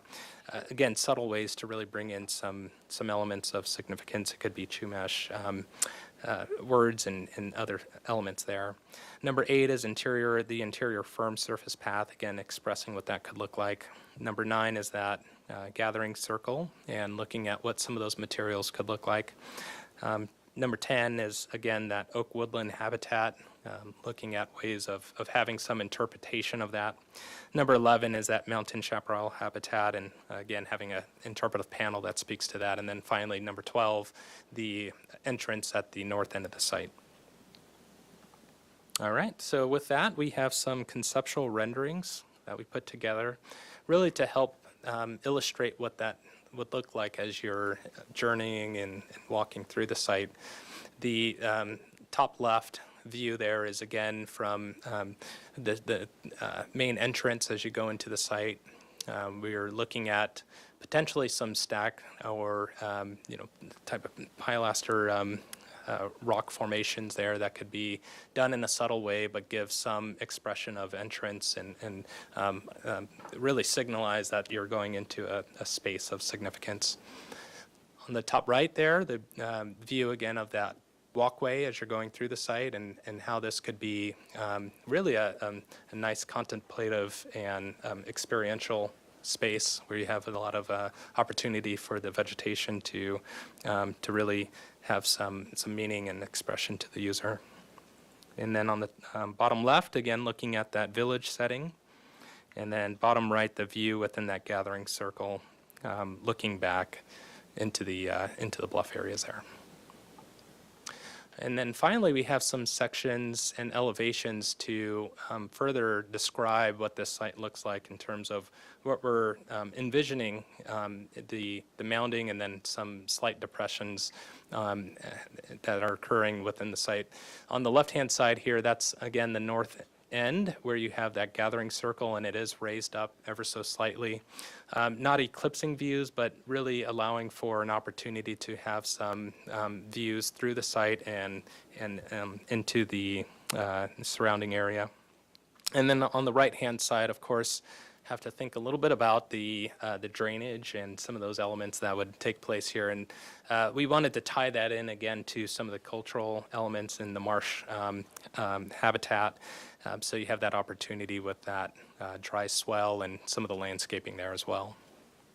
And then on the right-hand side, that is a section as you are looking roughly north-south, but it's somewhat to the corner of the site there. So you're really looking, kind of towards the beach again, and you have that opportunity there to see how that gathering circle is raised up, and then how we're preserving the palm trees and have this ability to frame that view that exists today. So with that, I'll open it up for any questions and turn it over to the commission. All Thank right. you. Thank you. So if that completes your presentation, we'll go to public comment. Oh, sorry, just staff. Yeah. Wanted to just remind the commission of a few things. I think this is a great proposal, actually, and it was actually brought to be nominated as a landmark by the Chumash community. They wrote a letter requesting this section be landmarked, and now really educating and making it an interactive public space, honoring that culture is really important, rather than mostly in museums where we see that cultural representative. And so it's become a very best practice in preservation to bring this education interpretation forward. That was mostly what the Preservation Conference was about this year at the California Preservation Foundation. And so that's my interpretation as the historian, but I really wanted you to know where that landmark designation came from, was from this. So this interpretation really brings it to the next level. Great, thank you. Okay, so let's go to public comment. So anyone in the room wishing to comment on this item, please, you'll fill out a speaker slip in the end, but if you want to, or if you have already, yes, we got it. All right, perfect. Thank you, Chair Grumbine. First up, I have Rachel Couch, and then Rachel Couch will be followed by Maritza Sullivan. All right, and you'll have 2 minutes to speak, please. Good to know. Good afternoon, Commissioners. My name is Rachel Couch, and I work with the State Coastal Conservancy. We are a state agency that was created out of the Coastal Act, and so our sister agency is the Commission. They are regulatory, we are non-regulatory. We work in partnership to do projects. We're primarily funding and technical assistance agency, in case you haven't heard of us before. I work in our Central Coast program, and just wanted to say a few words about this really special project. The project began because we and the Coastal Commission cooperatively manage a fund called the Violation Remediation Account, and that is money that is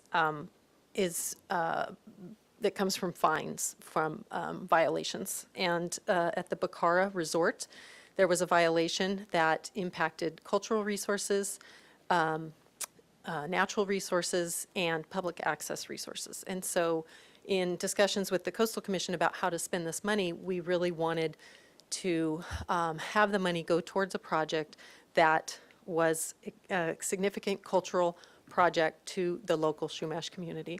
So we embarked on this process in 2016. Here we are in 2023. And we really did move at the speed of trust. We really did work really hard to make it a co-visioning process that included all interested Chumash and stakeholders that we identified. So just wanted to let you know that little bit of background, and that money, the money that was spent for this conceptual design is just a portion of the funds that are available. The rest of the money we hope will go towards implementation, but we are also looking at helping fund the next planning phase, which would take it through to through CEQA, through permitting, to 100% design. So thank you for listening. Thank you. Thank you. Next, we have Maritza Sullivan, followed by Mark Yee. Good afternoon, Commissioners. My name is Marisa Sullivan. I am the Vice Chair for Coastal Band of the Chumash Nation. I'm here just to let you know that I myself am really proud of this, and I think it's going to be something that a lot of Chumash people are going to be able to walk through and feel really good about, because there was a lot of opportunity for us all to have a voice in this, and that was really refreshing to me. It was truly, I would say, tribal-led. It was not necessarily just being a list, checking off a list. I felt truly listened to. I'm looking forward to the future as the elements that come together, because we certainly have many people in my community that would be able to continue to participate in the way of being the artists or being the landscape people, having input with the native plants that we are all very beholden to. So I'm just wanting to let you know that this is something that we strongly support, and hope that you will all just kind of have it keep going along, and I'm looking forward to it. It definitely is something that we can all be proud of and be a part of. So thank you. Thank you. Thank you. Thank you. Next, we have Mark Yee, followed by James Yee.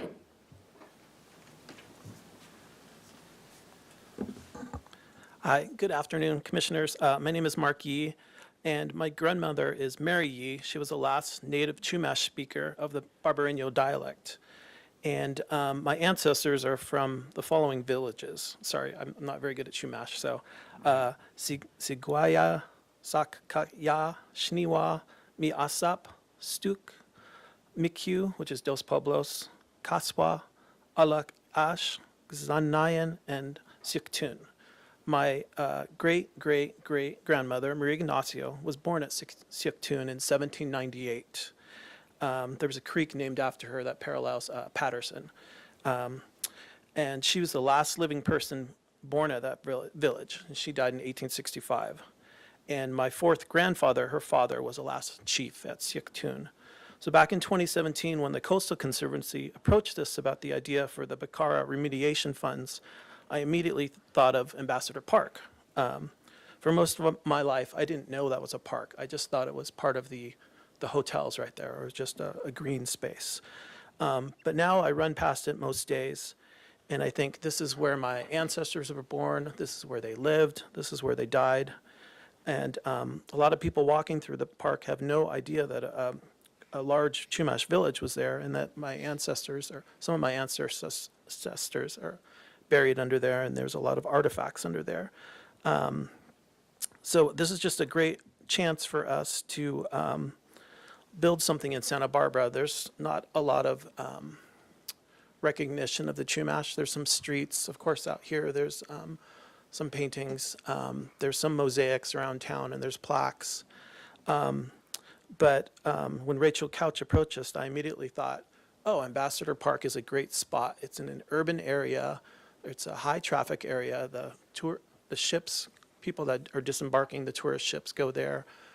It would be great to have an inviting space where these paths that lead to this park, people are kind of go into it and look and kind of check it out. And it's just, I think it would be a great compliment to Santa Barbara. Like I said, it's a underutilized parks. The paths encourage foot traffic in a high traffic area. You're still going to maintain the openness, but I think you're going to enhance the views with all the changes that we're going to make. And just adding drought tolerant plants to a drought prone area is a great idea, I think. So thank you. Thank you. Thank you. Thank you. Next, we have James Yee, followed by Ernestine Ignacia de Soto.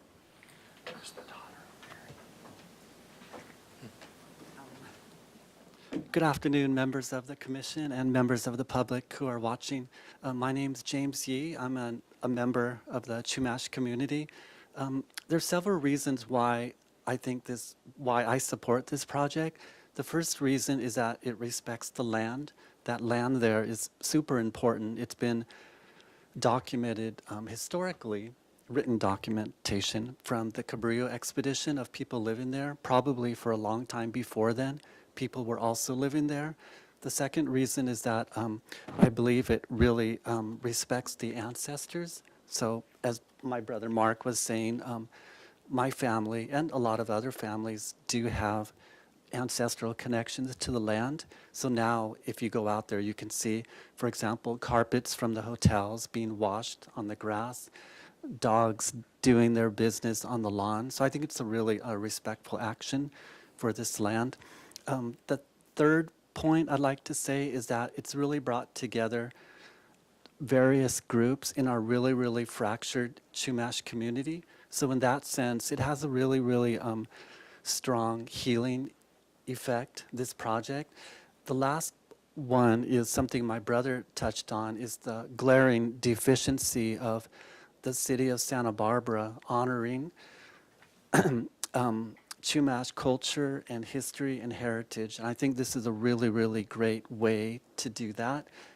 It really feels like this is something that's been sorely needed for a long time. And I'm really proud of my brother for bringing forth the original idea. And I hope that this commission and other city leaders as well will really take this project to heart and think about the importance of the community in so many ways. Thank you very much. Thank you.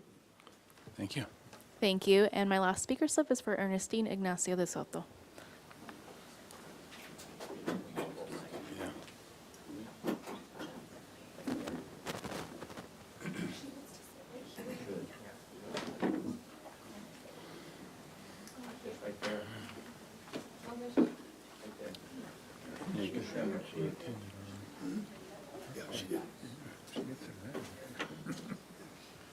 I'm in pain, but I'm tough. Haku, everyone, including out there. I'm not as gracious and as eloquent as my people following me now, but I am, as he said, the daughter of Mary Yee and Maria Ignacia and many others, and my film, Six Generations, will tell you who we are. And at first, I wasn't too thrilled about this because we didn't just sit on Ambassador Park, we sat on the entire coast, number one. And number two, I realize it's going to fatten the coffers, which is fine. And so the people on cruise ships and coming from Europe are far more interested in us than anybody in this country or in this state. I know, I get the questions all the time. Are there Chumash here? Were there black people here? Was there Italians here? I grew up with every one of them, and I know all the little dirty secrets. That's what happens when you live to be 85. So with that being said, I support it for my family and for those who are really Chumash and from there. It has to happen for education. In my last years, I'm in education, environmental preservation. I've always been late in life in everything I do. Otherwise, I would have been a doctor treating you. But with that being said, I think there's many, many things to be put out there. History, crafts, living, our daily living, Because the way our world is going today, have you ever seen the price of groceries? Of course, I'm sure you guys aren't suffering, but I have friends that are native and they want to bring back our foods. That's what killed us, or is killing us. And also the lone woman and also Ishi. We want to get back to our diet, kind of colonized. One of these days, you should taste the foods that are made. So I think it would be a great opportunity for us to do that. So I support it. Thank you. Great. Thank you very much. Kakinosh. Thank you. And next, I have one more speaker slip for Frank Arredondo.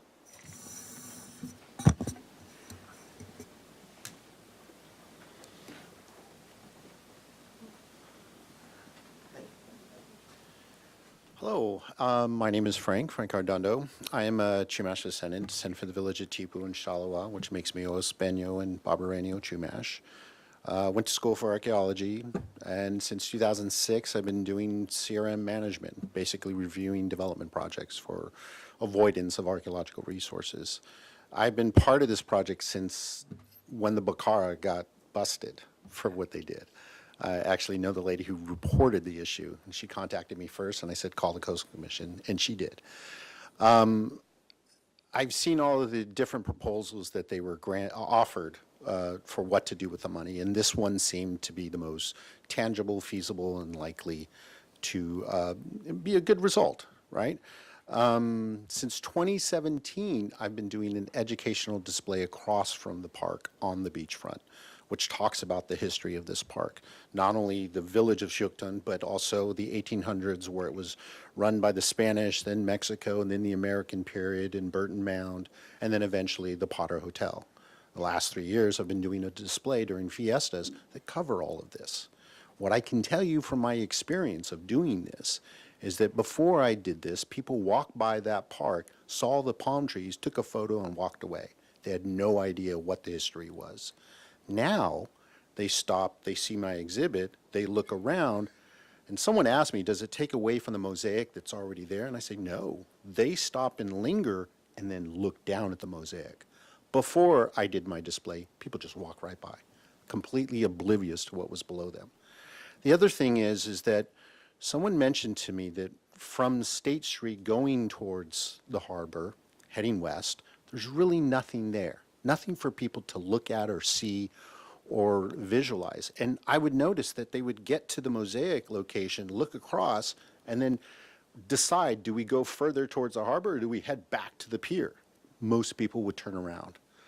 Once I started putting this exhibit up, they would stop. What's over there? And I'd be like, yeah, there's the harbor. There's a great sushi go-go that's there. You should try it. It's so good.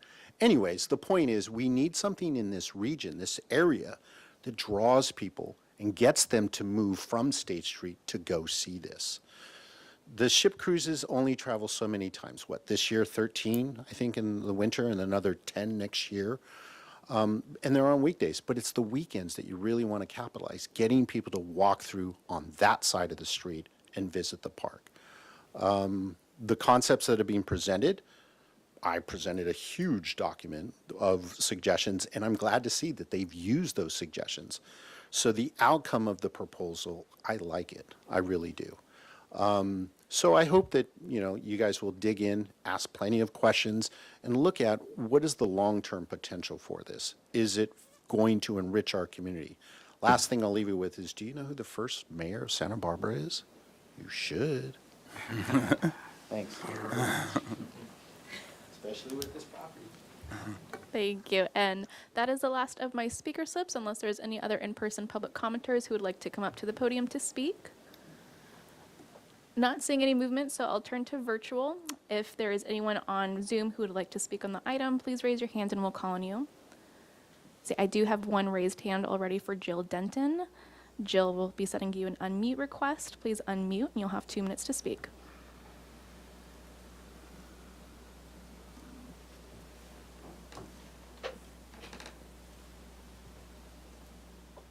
Jill, are you there? There we go.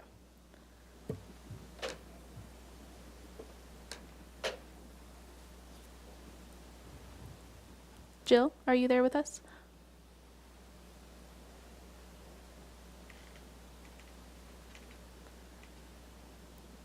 Let's see. Give her one more minute. I don't have any other raised hands. My hands. Oh. Jill Denton, I just heard you speak. You have 2 minutes. You're on. We have 2 minutes to speak.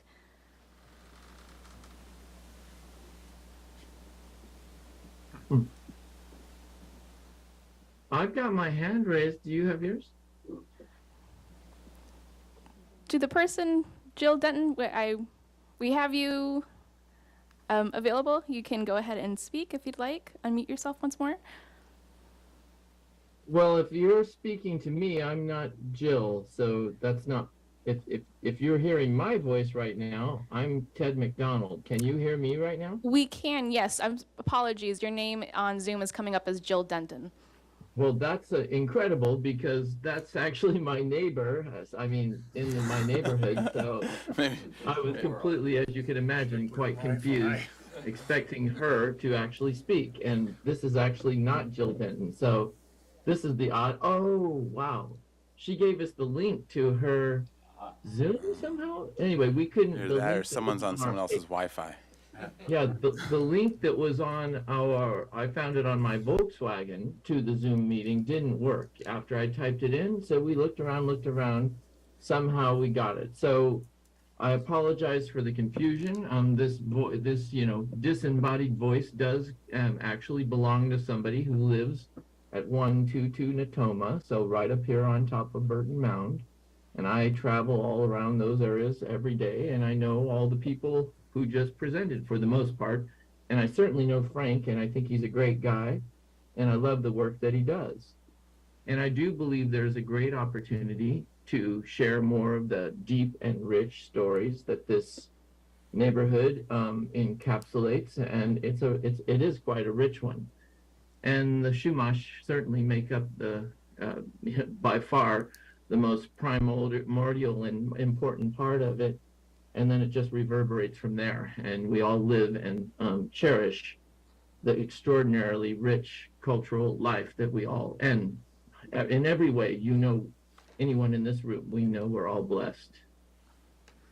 I do believe that the park as it is an amazing and beautiful ecosystem and could use certainly more usage.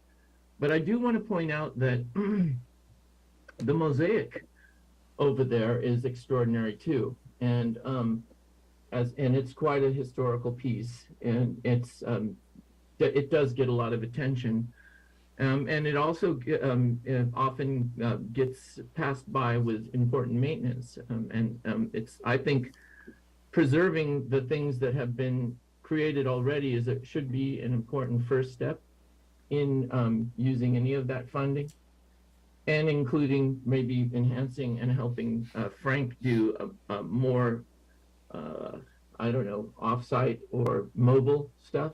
Seems to me to be a good thing. Keeping that park kind of pure would allow different events to come as we see through the year. People come and set blankets out, picnics. There's a lot going on there, and I'm quite a witness to it. So I just want to let you know there's, as much as we want the cultural stuff to increase and flourish, we also like the setting as it is too. That is all. All right, thank you. Thank you. And that is the last of my raised hands. We did receive written correspondence from Francesca Galt, which was distributed to the commission prior to the meeting. So with that, I'll turn it back to the commission. Thank you. All right, to the commissioners for questions. Mr. Chair. Commissioner Jordan. I have several questions. My first question deals with, I'd like to hear more about the community outreach process. And what I'm looking for is reassurance that all the stakeholders within the Chumash community, their voices have been heard. So if I could just give me some reassurance on that point. Chair Grumbine, Commissioner Jordan, we have a robust contact list that probably, I think I lost count at like 75 or 80 people, that every time we did anything related to this project, we reached out, whether it was, we're trying to schedule a meeting. We often asked availability for meetings, which can be a challenge, setting meetings They were always at the park in an open space, easy to find. When we moved forward with different conceptual design processes, we had a series of 3 meetings, and the initial meeting was really ideas and interests and visions. The second meeting was, here's 3 concepts that we hope respond to that. And that information was also sent out digitally. For a long time, we didn't put things on the web, and so we sent it out very individually. At our third meeting, we got requests that we actually reach deeper and give people the opportunity who weren't able to attend a meeting to comment. So we created an online survey, and we did a video, and that also went out, and we had that available for probably 4 or 5 months. I was invited to a tribal meeting to talk about it, and we gathered that information. Again, every time there was movement on the project, we did outreach. And then we also know from hearing from folks that came to our meetings that they had done their own discussions in their groups outside of the meetings that we were having, and brought that information back in. Okay, thank you. Another question, and this is for the applicant or the staff or whoever knows. There's a large boulder at the northeast corner, which used to have a plaque on it. What was that plaque about? Do we have any idea what that was commemorating? Certainly. That is the state landmark for Burton's Mound, State Landmark 306. It had been there, I think, since about the mid-'60s, when it was proposed for state landmark status. Unfortunately, the plaque disappeared. Probably around 6 weeks or maybe 2 months ago, we reached out to the State Historic Office and said, now what do we do? And their response was, it's kind of your choice what you do, because it came from the community to have it established as a state landmark. We see it as an opportunity to actually rephrase the history of the site rather than what was proposed back in the 60s, and use this project as a way to bring that forward. We haven't taken that step with the state regarding how can we move forward, but sort of restating and being able to re-communicate the historical value of this site, it gives us an opportunity to do that. And another question about the design. When you're in that space right now, the edges, the 2 long edges, basically they blend without any kind of demarcation into adjacent properties. And I understand from your presentation what happens down the middle, but what do you think is going on, or what do you foresee going on at the edges, like it is today, or any kind of demarcation? I'll answer that question. We did have some conversations during the design of this space that really revolved around the idea of using vegetation to help denote the edges of the site. Of course, the palm trees that are out there help to give some visual prominence of the edge of the site, but I think there could be some element of vegetation that further helps to define that edge, gives it a little bit more privacy and screening, so that there's not free flow so much and more controlled flow in certain areas. So we've had conversations there, and there could be some other things that are explored, but those are the primary things that we've talked about. Okay, and last question, in your development of an interpretive program for the site, is there a digital component to that, so that if somebody who came in with a cell phone could hear something, or just a digital component to the interpretation? Yes, Because it's all absolutely. signs so far, it's visual, it's real.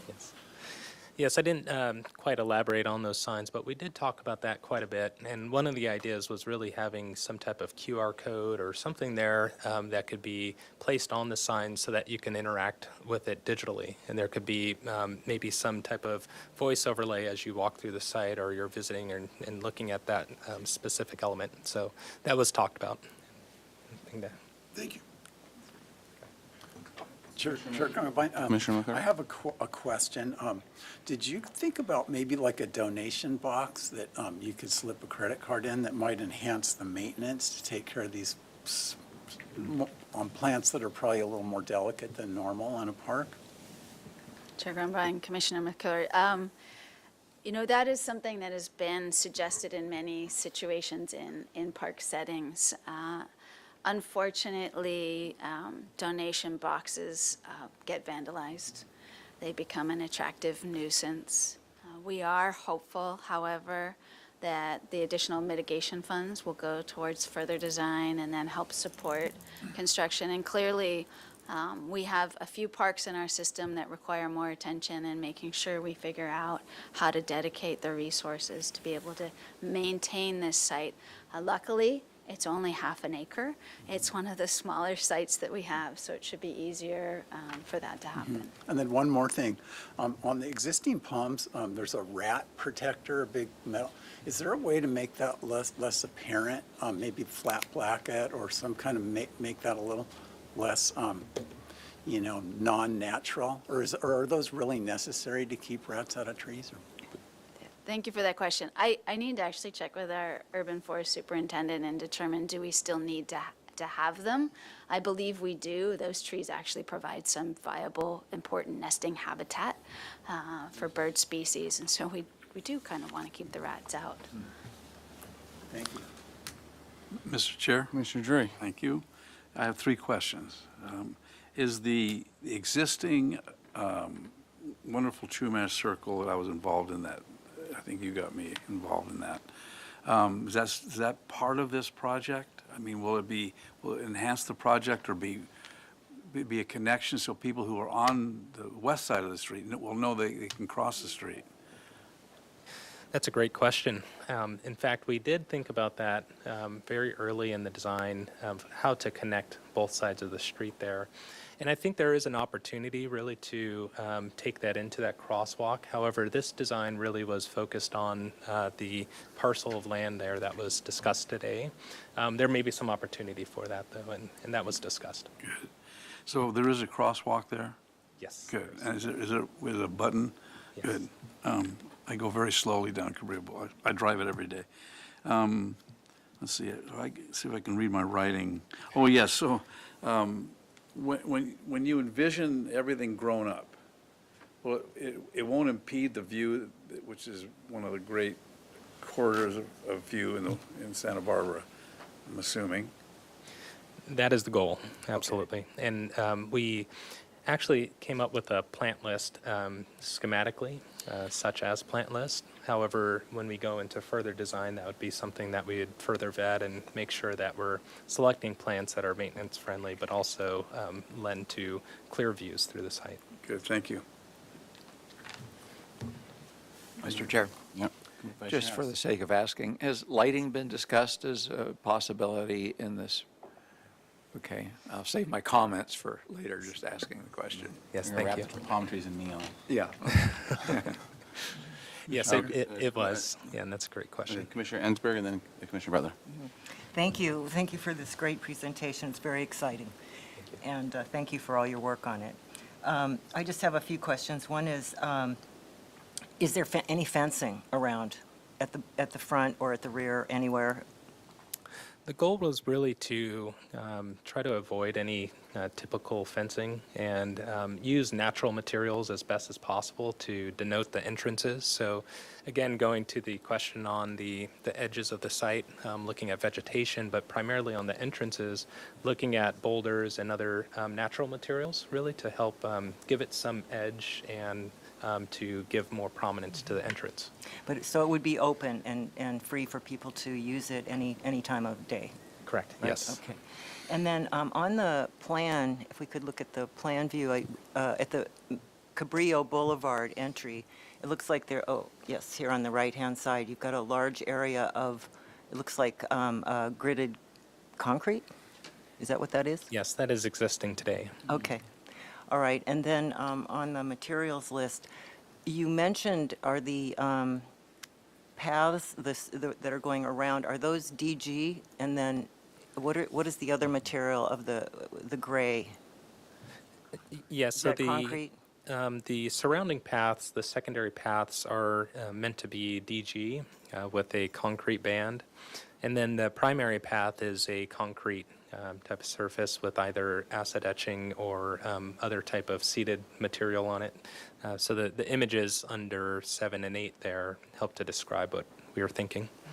Great, okay, thank you. And then the dimensions of the gathering circle, I'm assuming that you came up with a size that everyone felt would be appropriate for when they have these ceremonies and gatherings and such? Absolutely. It's roughly 30 feet. And we looked at various configurations, trying to get larger space, but really with the width of that site, there was constraints there. And ultimately, we wanted a size that was fitting for small gatherings. We had some input from the Chumash that the activities that could take place there could really look at other areas within the site as well. So, we wanted to have something that had a little bit more of a smaller and communal aspect to it. So if you're sitting in there, you're not too far away from others that are in that space. Okay. And then lastly, thank you for that. You mentioned that the plantings are native. Are they also Chumash healing types of materials as well? And is there, just talk about that a little bit, please. Yes, absolutely. Well, I can go on with the planting, of course, as a landscape architect, but, we did have a lot of discussion about that, and I think for us, there's a lot of opportunity there to have further discussions on that. Really, at this level, we kept it conceptual, and again, it would be one that we would certainly involve the Chumash, the city, and look at seeing if there's an opportunity for that, but there are some considerations with that in mind. And maybe possibilities of the Chumash being involved in the care of these plants or somehow, participating in that respect.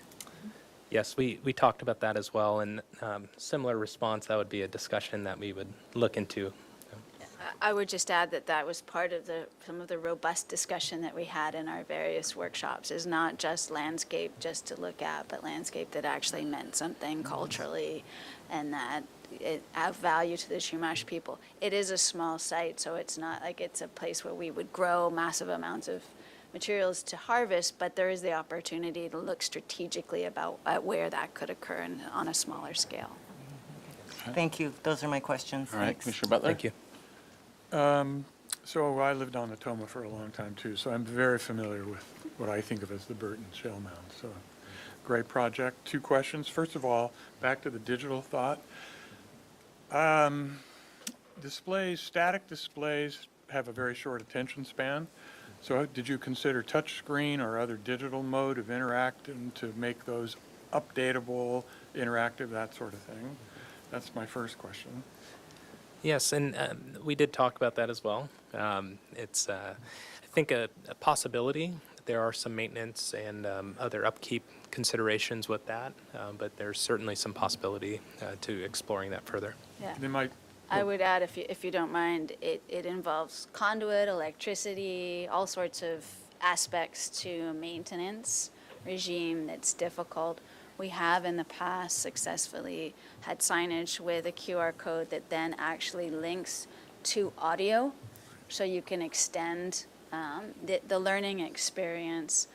In my tenure with the city, we've definitely seen the transition of signage, and in this case, it would need to be refreshed probably at least every 10 years. Most of these signs that you see around town really only have a 10-year lifespan, and then they really start looking challenged and tired. But hopefully through digital interaction, we can update information without having to make physical changes on a very regular basis. Great, thank you. My second question is totally different. The palm trees. I have always assumed those were left over from the Potter Hotel. Have you considered options with those palm trees? Because they seem to create an artificial border on both extreme edges. And in the context of this, I wonder if they are out of place. Well, that's a really interesting point, and we did have a lot of discussion on that topic as well in our various meetings. I will say that the Chumash representatives did actually embrace the palms because it provided kind of a room feeling where, you know, when you're in the space, it gives more of a natural edge rather than the artificial edge of the buildings per se. However, that it is a potential thing to consider as those palms are towards the end of their life here. They're getting on to about 100 years old.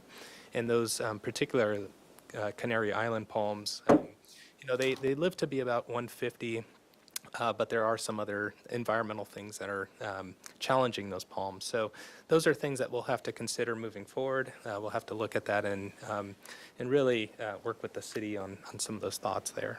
But we did talk about that quite a bit, and the idea was to keep them for this proposal. All right. Well, you stole my one question, so now Well, you can still ask. yeah. Have you, yeah. Was there, in that consideration, was there consideration of like removing the center portions of the palms and leaving the sort of the framed corners, but then at least having some more appropriately natural edge? That's an interesting thought as well. That could be explored, I think, with the opportunity of having that edge be a little bit more natural. That could be a way of really enhancing the inner focus of that site, and then looking at that external focus really being framed by this palm. So I think that's an interesting concept, certainly one we can look at moving forward. Might be one of the few times I attacked an alley of trees. Yeah. So.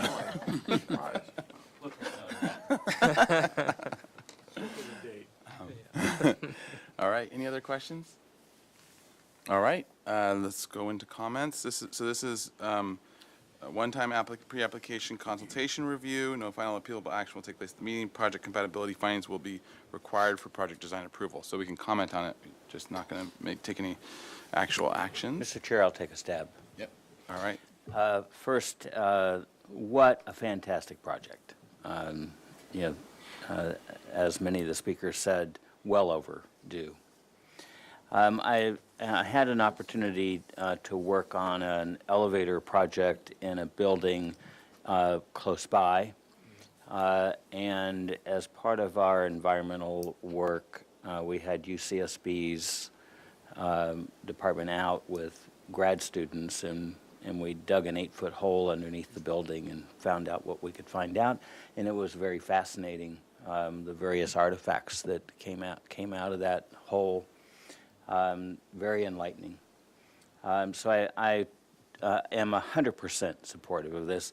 I would suggest that you pick up that 1990 nomination and rephrase it. I'm totally supportive of that.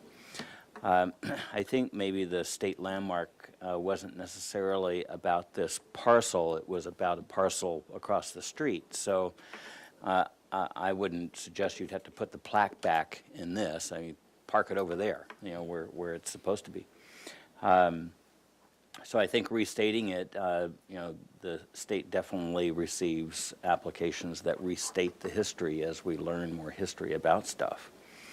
I'd also like to be curious to know, and you might have to check with the city attorney about it, what elements of the project are really First Amendment elements that we have less purview over than design elements, because First Amendment elements aren't reviewed for content. So it'd be curious to know what the city attorney thinks about the bulk of the project and which ones are First Amendment and otherwise. I think what a fascinating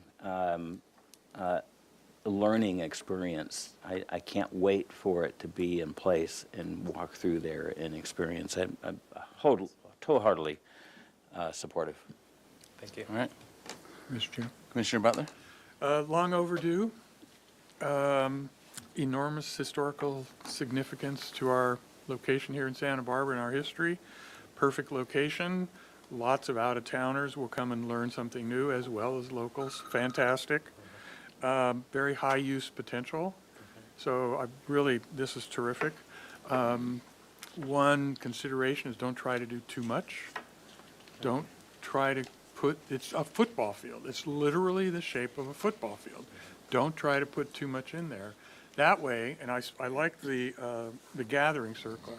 So that's a location for tribal use, obviously. So think of the functionality and make sure that it's a utilitarian application once it's built. But beyond that, and then I have the digital interest as my colleagues do, but fantastic. Look forward to seeing it when it's completed. Commissioner McClure and then Commissioner Lundberg. Okay, I just wanted to say that I agree with the comments about maybe trying to block out the architecture so you get more of a focus on site. I think that's a really strong idea, and the removal of the palms I think is a good idea as well, and maybe not all. And that maybe on the signs you could have a scan code that does ask for a donation, because I think a lot of people would donate. That's all. Thank you. Great. Commissioner Lundberg? Yeah, could you bring the site plan back up? It's difficult to comment or critique a project that has the strong voice of the original people in the design process. So my comments are maybe, I hope they're not going to be taken negatively. But when I look at the site plan, I see a site that is really cut up with paths. And I don't know that if I was trying to reflect on what the original people, the Chumash, would have been doing there, I'm not sure they would have been walking all over the site in that manner.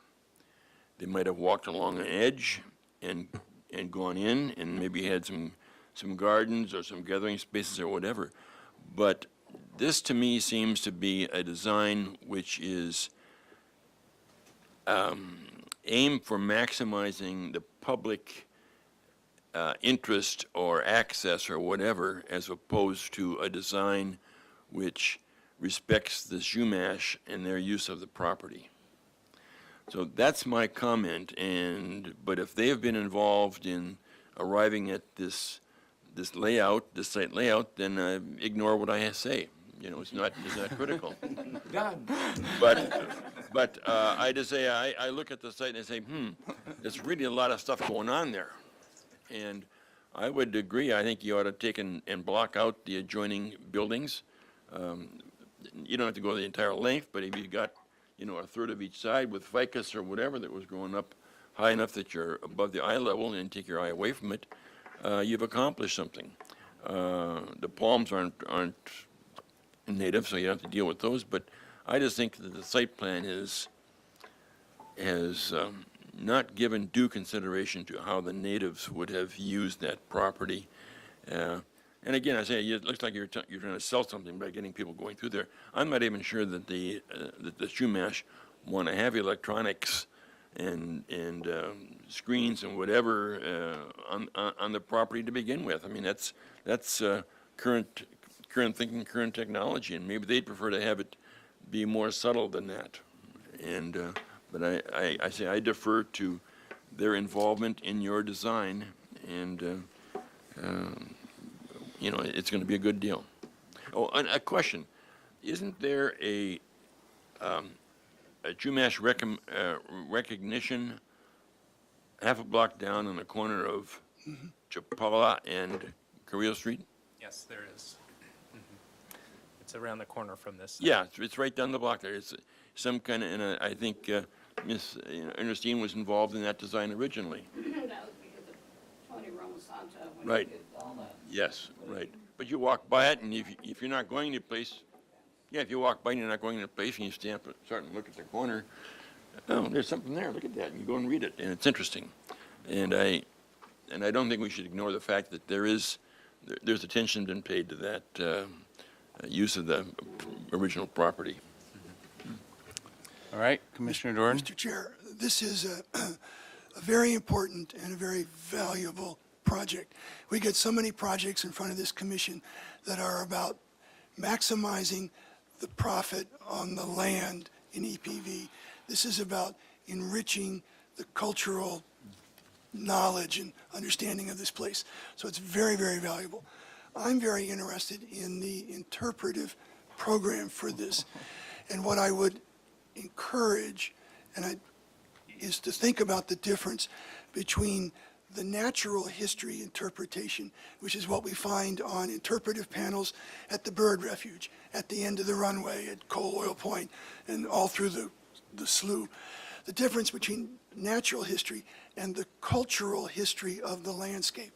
And I would encourage the people involved to to simply not repeat something that I could read in the Andre Clark Bird Refuge about local plants, but something that connects us with a cultural significance. I also assume that there will be a concern given to the archaeological treatment of the site during construction. As you're literally lifting stuff up, you're going to find stuff. So I assume that that's also part of what's on there. But it's a valuable and satisfying project to see. Oh, actually, considering you brought up the archaeologist, and we have someone that happens to be sitting in the front row that's an archaeologist. Well, yeah, sure. He's not going to get paid if he doesn't talk. You used to have a purpose for coming here. But you gotta be 2 minutes or less. Less. Okay. Thank you for your question. David Stone, archaeologist who's been with Matt and Jill along the way, and our Chumash community here. We recognize the utmost sensitivity of this of this park and the archaeological site, the historic village of Xiutun. And this design, its primary objective is to avoid any disturbance to those sensitive resources that you find underneath the grass. And it's feasible to accomplish that. Great. All right. Thank you. You did. Okay. Any other comments? And Yes. we should. Yeah. No. Have your comments, and we should be. I just want to Okay. encourage us to wrap up as well. Yes, I will try to be as quick as I can. I just want to express my gratitude. I think this is just an amazing project, and I just appreciate the work that you've done and working with with your team and the Chumash. It's just so important, and I look completely and trust whatever the Chumash have to say about this. And of course, we're here as designers to try to help make suggestions about ways that it could be even more possibly powerful. So that's the spirit of these comments. One thing, okay, I'm going to be a little bit different than my interactive friends over on the other side of the table, and because I think in our world today with so much interactive computer, this and that and everything else, perhaps not, just being able to be there in the environment, in nature, under the tree, that there's so much value in that. So I just want to put that out there as, if we do have these interactive things, then people are using them, maybe there's, and I would look again to the Chumash for what they would think about that. I just put that out to think about. The other thing about the palms and the edge, I really like the idea of the edge just kind of being a fuzzy edge, that it really is trying to expand this area to the entire, all the way to the mountains in some kind of way. So that would be one good reason if the palm trees were to go off to the great heavens, then maybe there would be oaks or something that was more in keeping with the original landscape someday, as a thought. And in that spirit of really kind of capturing what we call the borrowed landscape, so that this just feels like it goes on as it once did. The other thing is that most of these elements are at grade for the most part. So I would encourage you to, on this, I guess it's the west end, where you have these pillars, to not be so timid, that maybe they can be bigger, and more powerful, that to get more elements that cause people to see it from a distance. more, and I know you don't have the huts, you're showing the footprint. You don't actually have the hut there, but more elements like that that can help people from a distance, even across the street, to be able to say, oh, it's not just all kind of at grade. So how you might, make it more prominent. Don't be so timid, I guess I would say. And then lastly, I recently did my learning units for, CO2 and saving the planet. And, the three worst materials for the planet are concrete, steel, and aluminum. So, the less that we can use of those materials would be really helpful in that regard. So I don't know, you have the concrete walkway, and then you have the DG. Maybe you have to have that for ADA or some other reasons like that. I just want to mention that because that's really an important thing, that we all have to make those hard choices if we ultimately want to, preserve our environment. And those are my comments, and thank you again, all of you. So appreciate, and I agree with the comments of my other commissioners. This is an incredible project. Thank you. All right. Thank you. Mr. Chair? Yes, Vice Chair. I guess I'm last, All right. hopefully not least. No, I'm the last and least. Oh, yeah, you are, you are. Well, everything I was going to say has already been said, and probably more eloquently than I would have said it. I brought up the lighting. It's not on these concept plans, but I just, was thinking about it, and that, from a security standpoint, it seems like an important element, but, it just takes away from the natural feeling of the site. So I would rather hope there isn't tree lighting or anything like that. So. You mean uplighting of trees? Or downlighting, moonlighting. Side lighting. Yeah. Bollards, path lights. Yeah. Only in splash pads. Yeah. No splash pads either. Okay. Okay. Sorry, I'm just finish this note. Okay. I agree with my other commissioners, and the one thing in response to Commissioner Lenvick's comment, because I think that this may in site plan look more busy than it actually is in real life, and I think that the renderings as you walk through and study it in 3 dimensions will probably be less, not feel like as much is going on as what it looks like in site plan. As someone who usually points out with in negativity what curving paths are, like why is your path curving? Usually Pueblo Viejo or historic gardens tend to be more formal and less asymmetrical and those things. But I think this is a good and proper application of it, and that the only forms that seem out of place now are the palm trees, because they've got this strong allay, which is very much a late 1800s, especially early 1900s landscape design move. So I think that seems to be the one thing that's sticking out, and especially in perspective. So I think that this is a very supportable project, and by all the comments being said. And then regarding the technology, I think that because there has been both ways, and I think our comment, the one thing everyone agrees on is for it to be discussed with the Chumash representatives and seeing how they feel about those things and how that might play out for the project. But so with that, I think if I can give a shot at summarizing some of our comments, and then and there's project compatibility findings that will need to be eventually met as well. So to start with, the Commission is extremely supportive of this project and is very much encouraging of the direction and the design in which it's gone.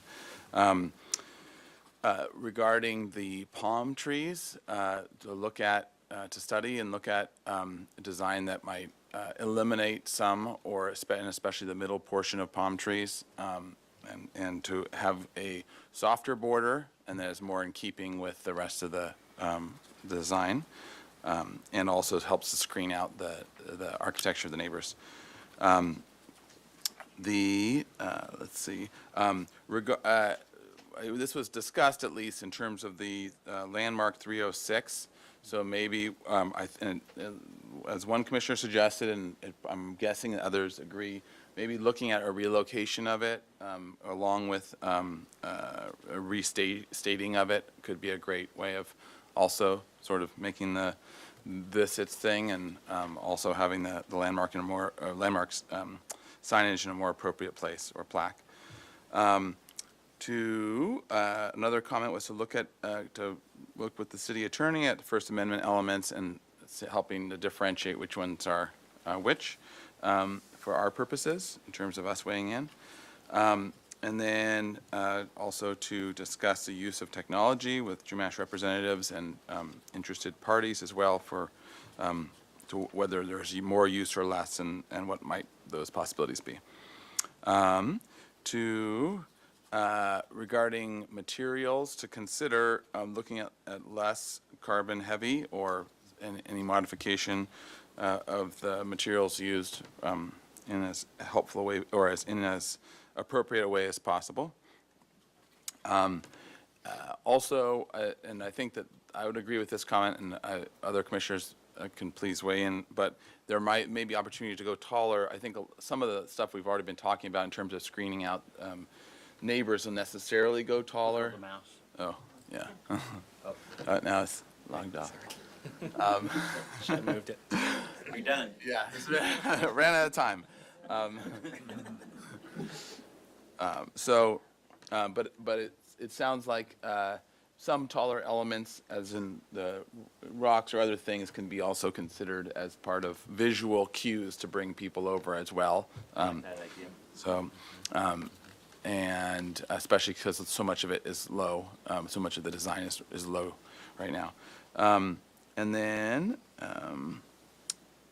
the cultural history and significance and the interpretation of it is going to be important as well, and not necessarily in ways that we've done it in other sites. So to be thinking about how that is to play out as well. Any other comments? Mr. Chair, I would add one, and that is for the footprint of the huts, I think you should explore actually having the wire of the huts so that you see a three-dimensional object and you get it. I don't know how many people are going to get it if it's just a footprint in the dirt, but it would be interesting to see that there'd be three-dimensional objects. The laser projection. There goes the technology. We could do a holographic. Holograph. Perfect. Okay, so to explore a three-dimensional interpretation of that. Chair Grumbine, also, I just want to reemphasize how much I appreciate how you all have worked together and included the Chumash, and it's just been a really good example of, that important outreach. So I just want to acknowledge you all for that and just get that on the record, too. Thank you. Yeah, good point. And as a note, but not to be part of the minutes, it is interesting, and I think there's some of the comments have hinted a little bit at this.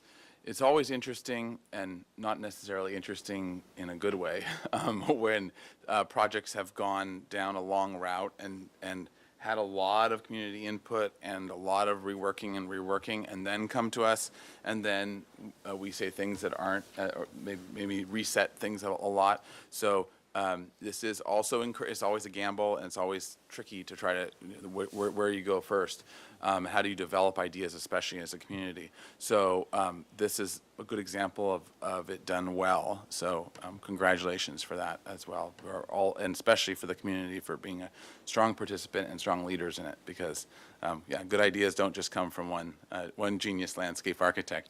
They're the best ideas come and are really worked out as from multiple angles. So, okay. Any other comments wanted to be added?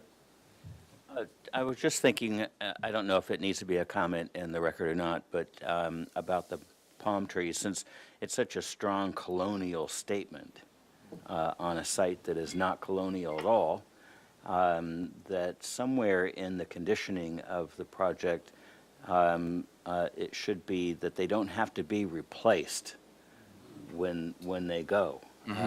Either some of them go now, and you leave some, but when they all go, there shouldn't be a condition they be replaced. That's a good point. Okay. Well, let's just make that as a comment then. Let's add it in, that they, do not need to be, palm trees not need to be replaced in the future. Okay.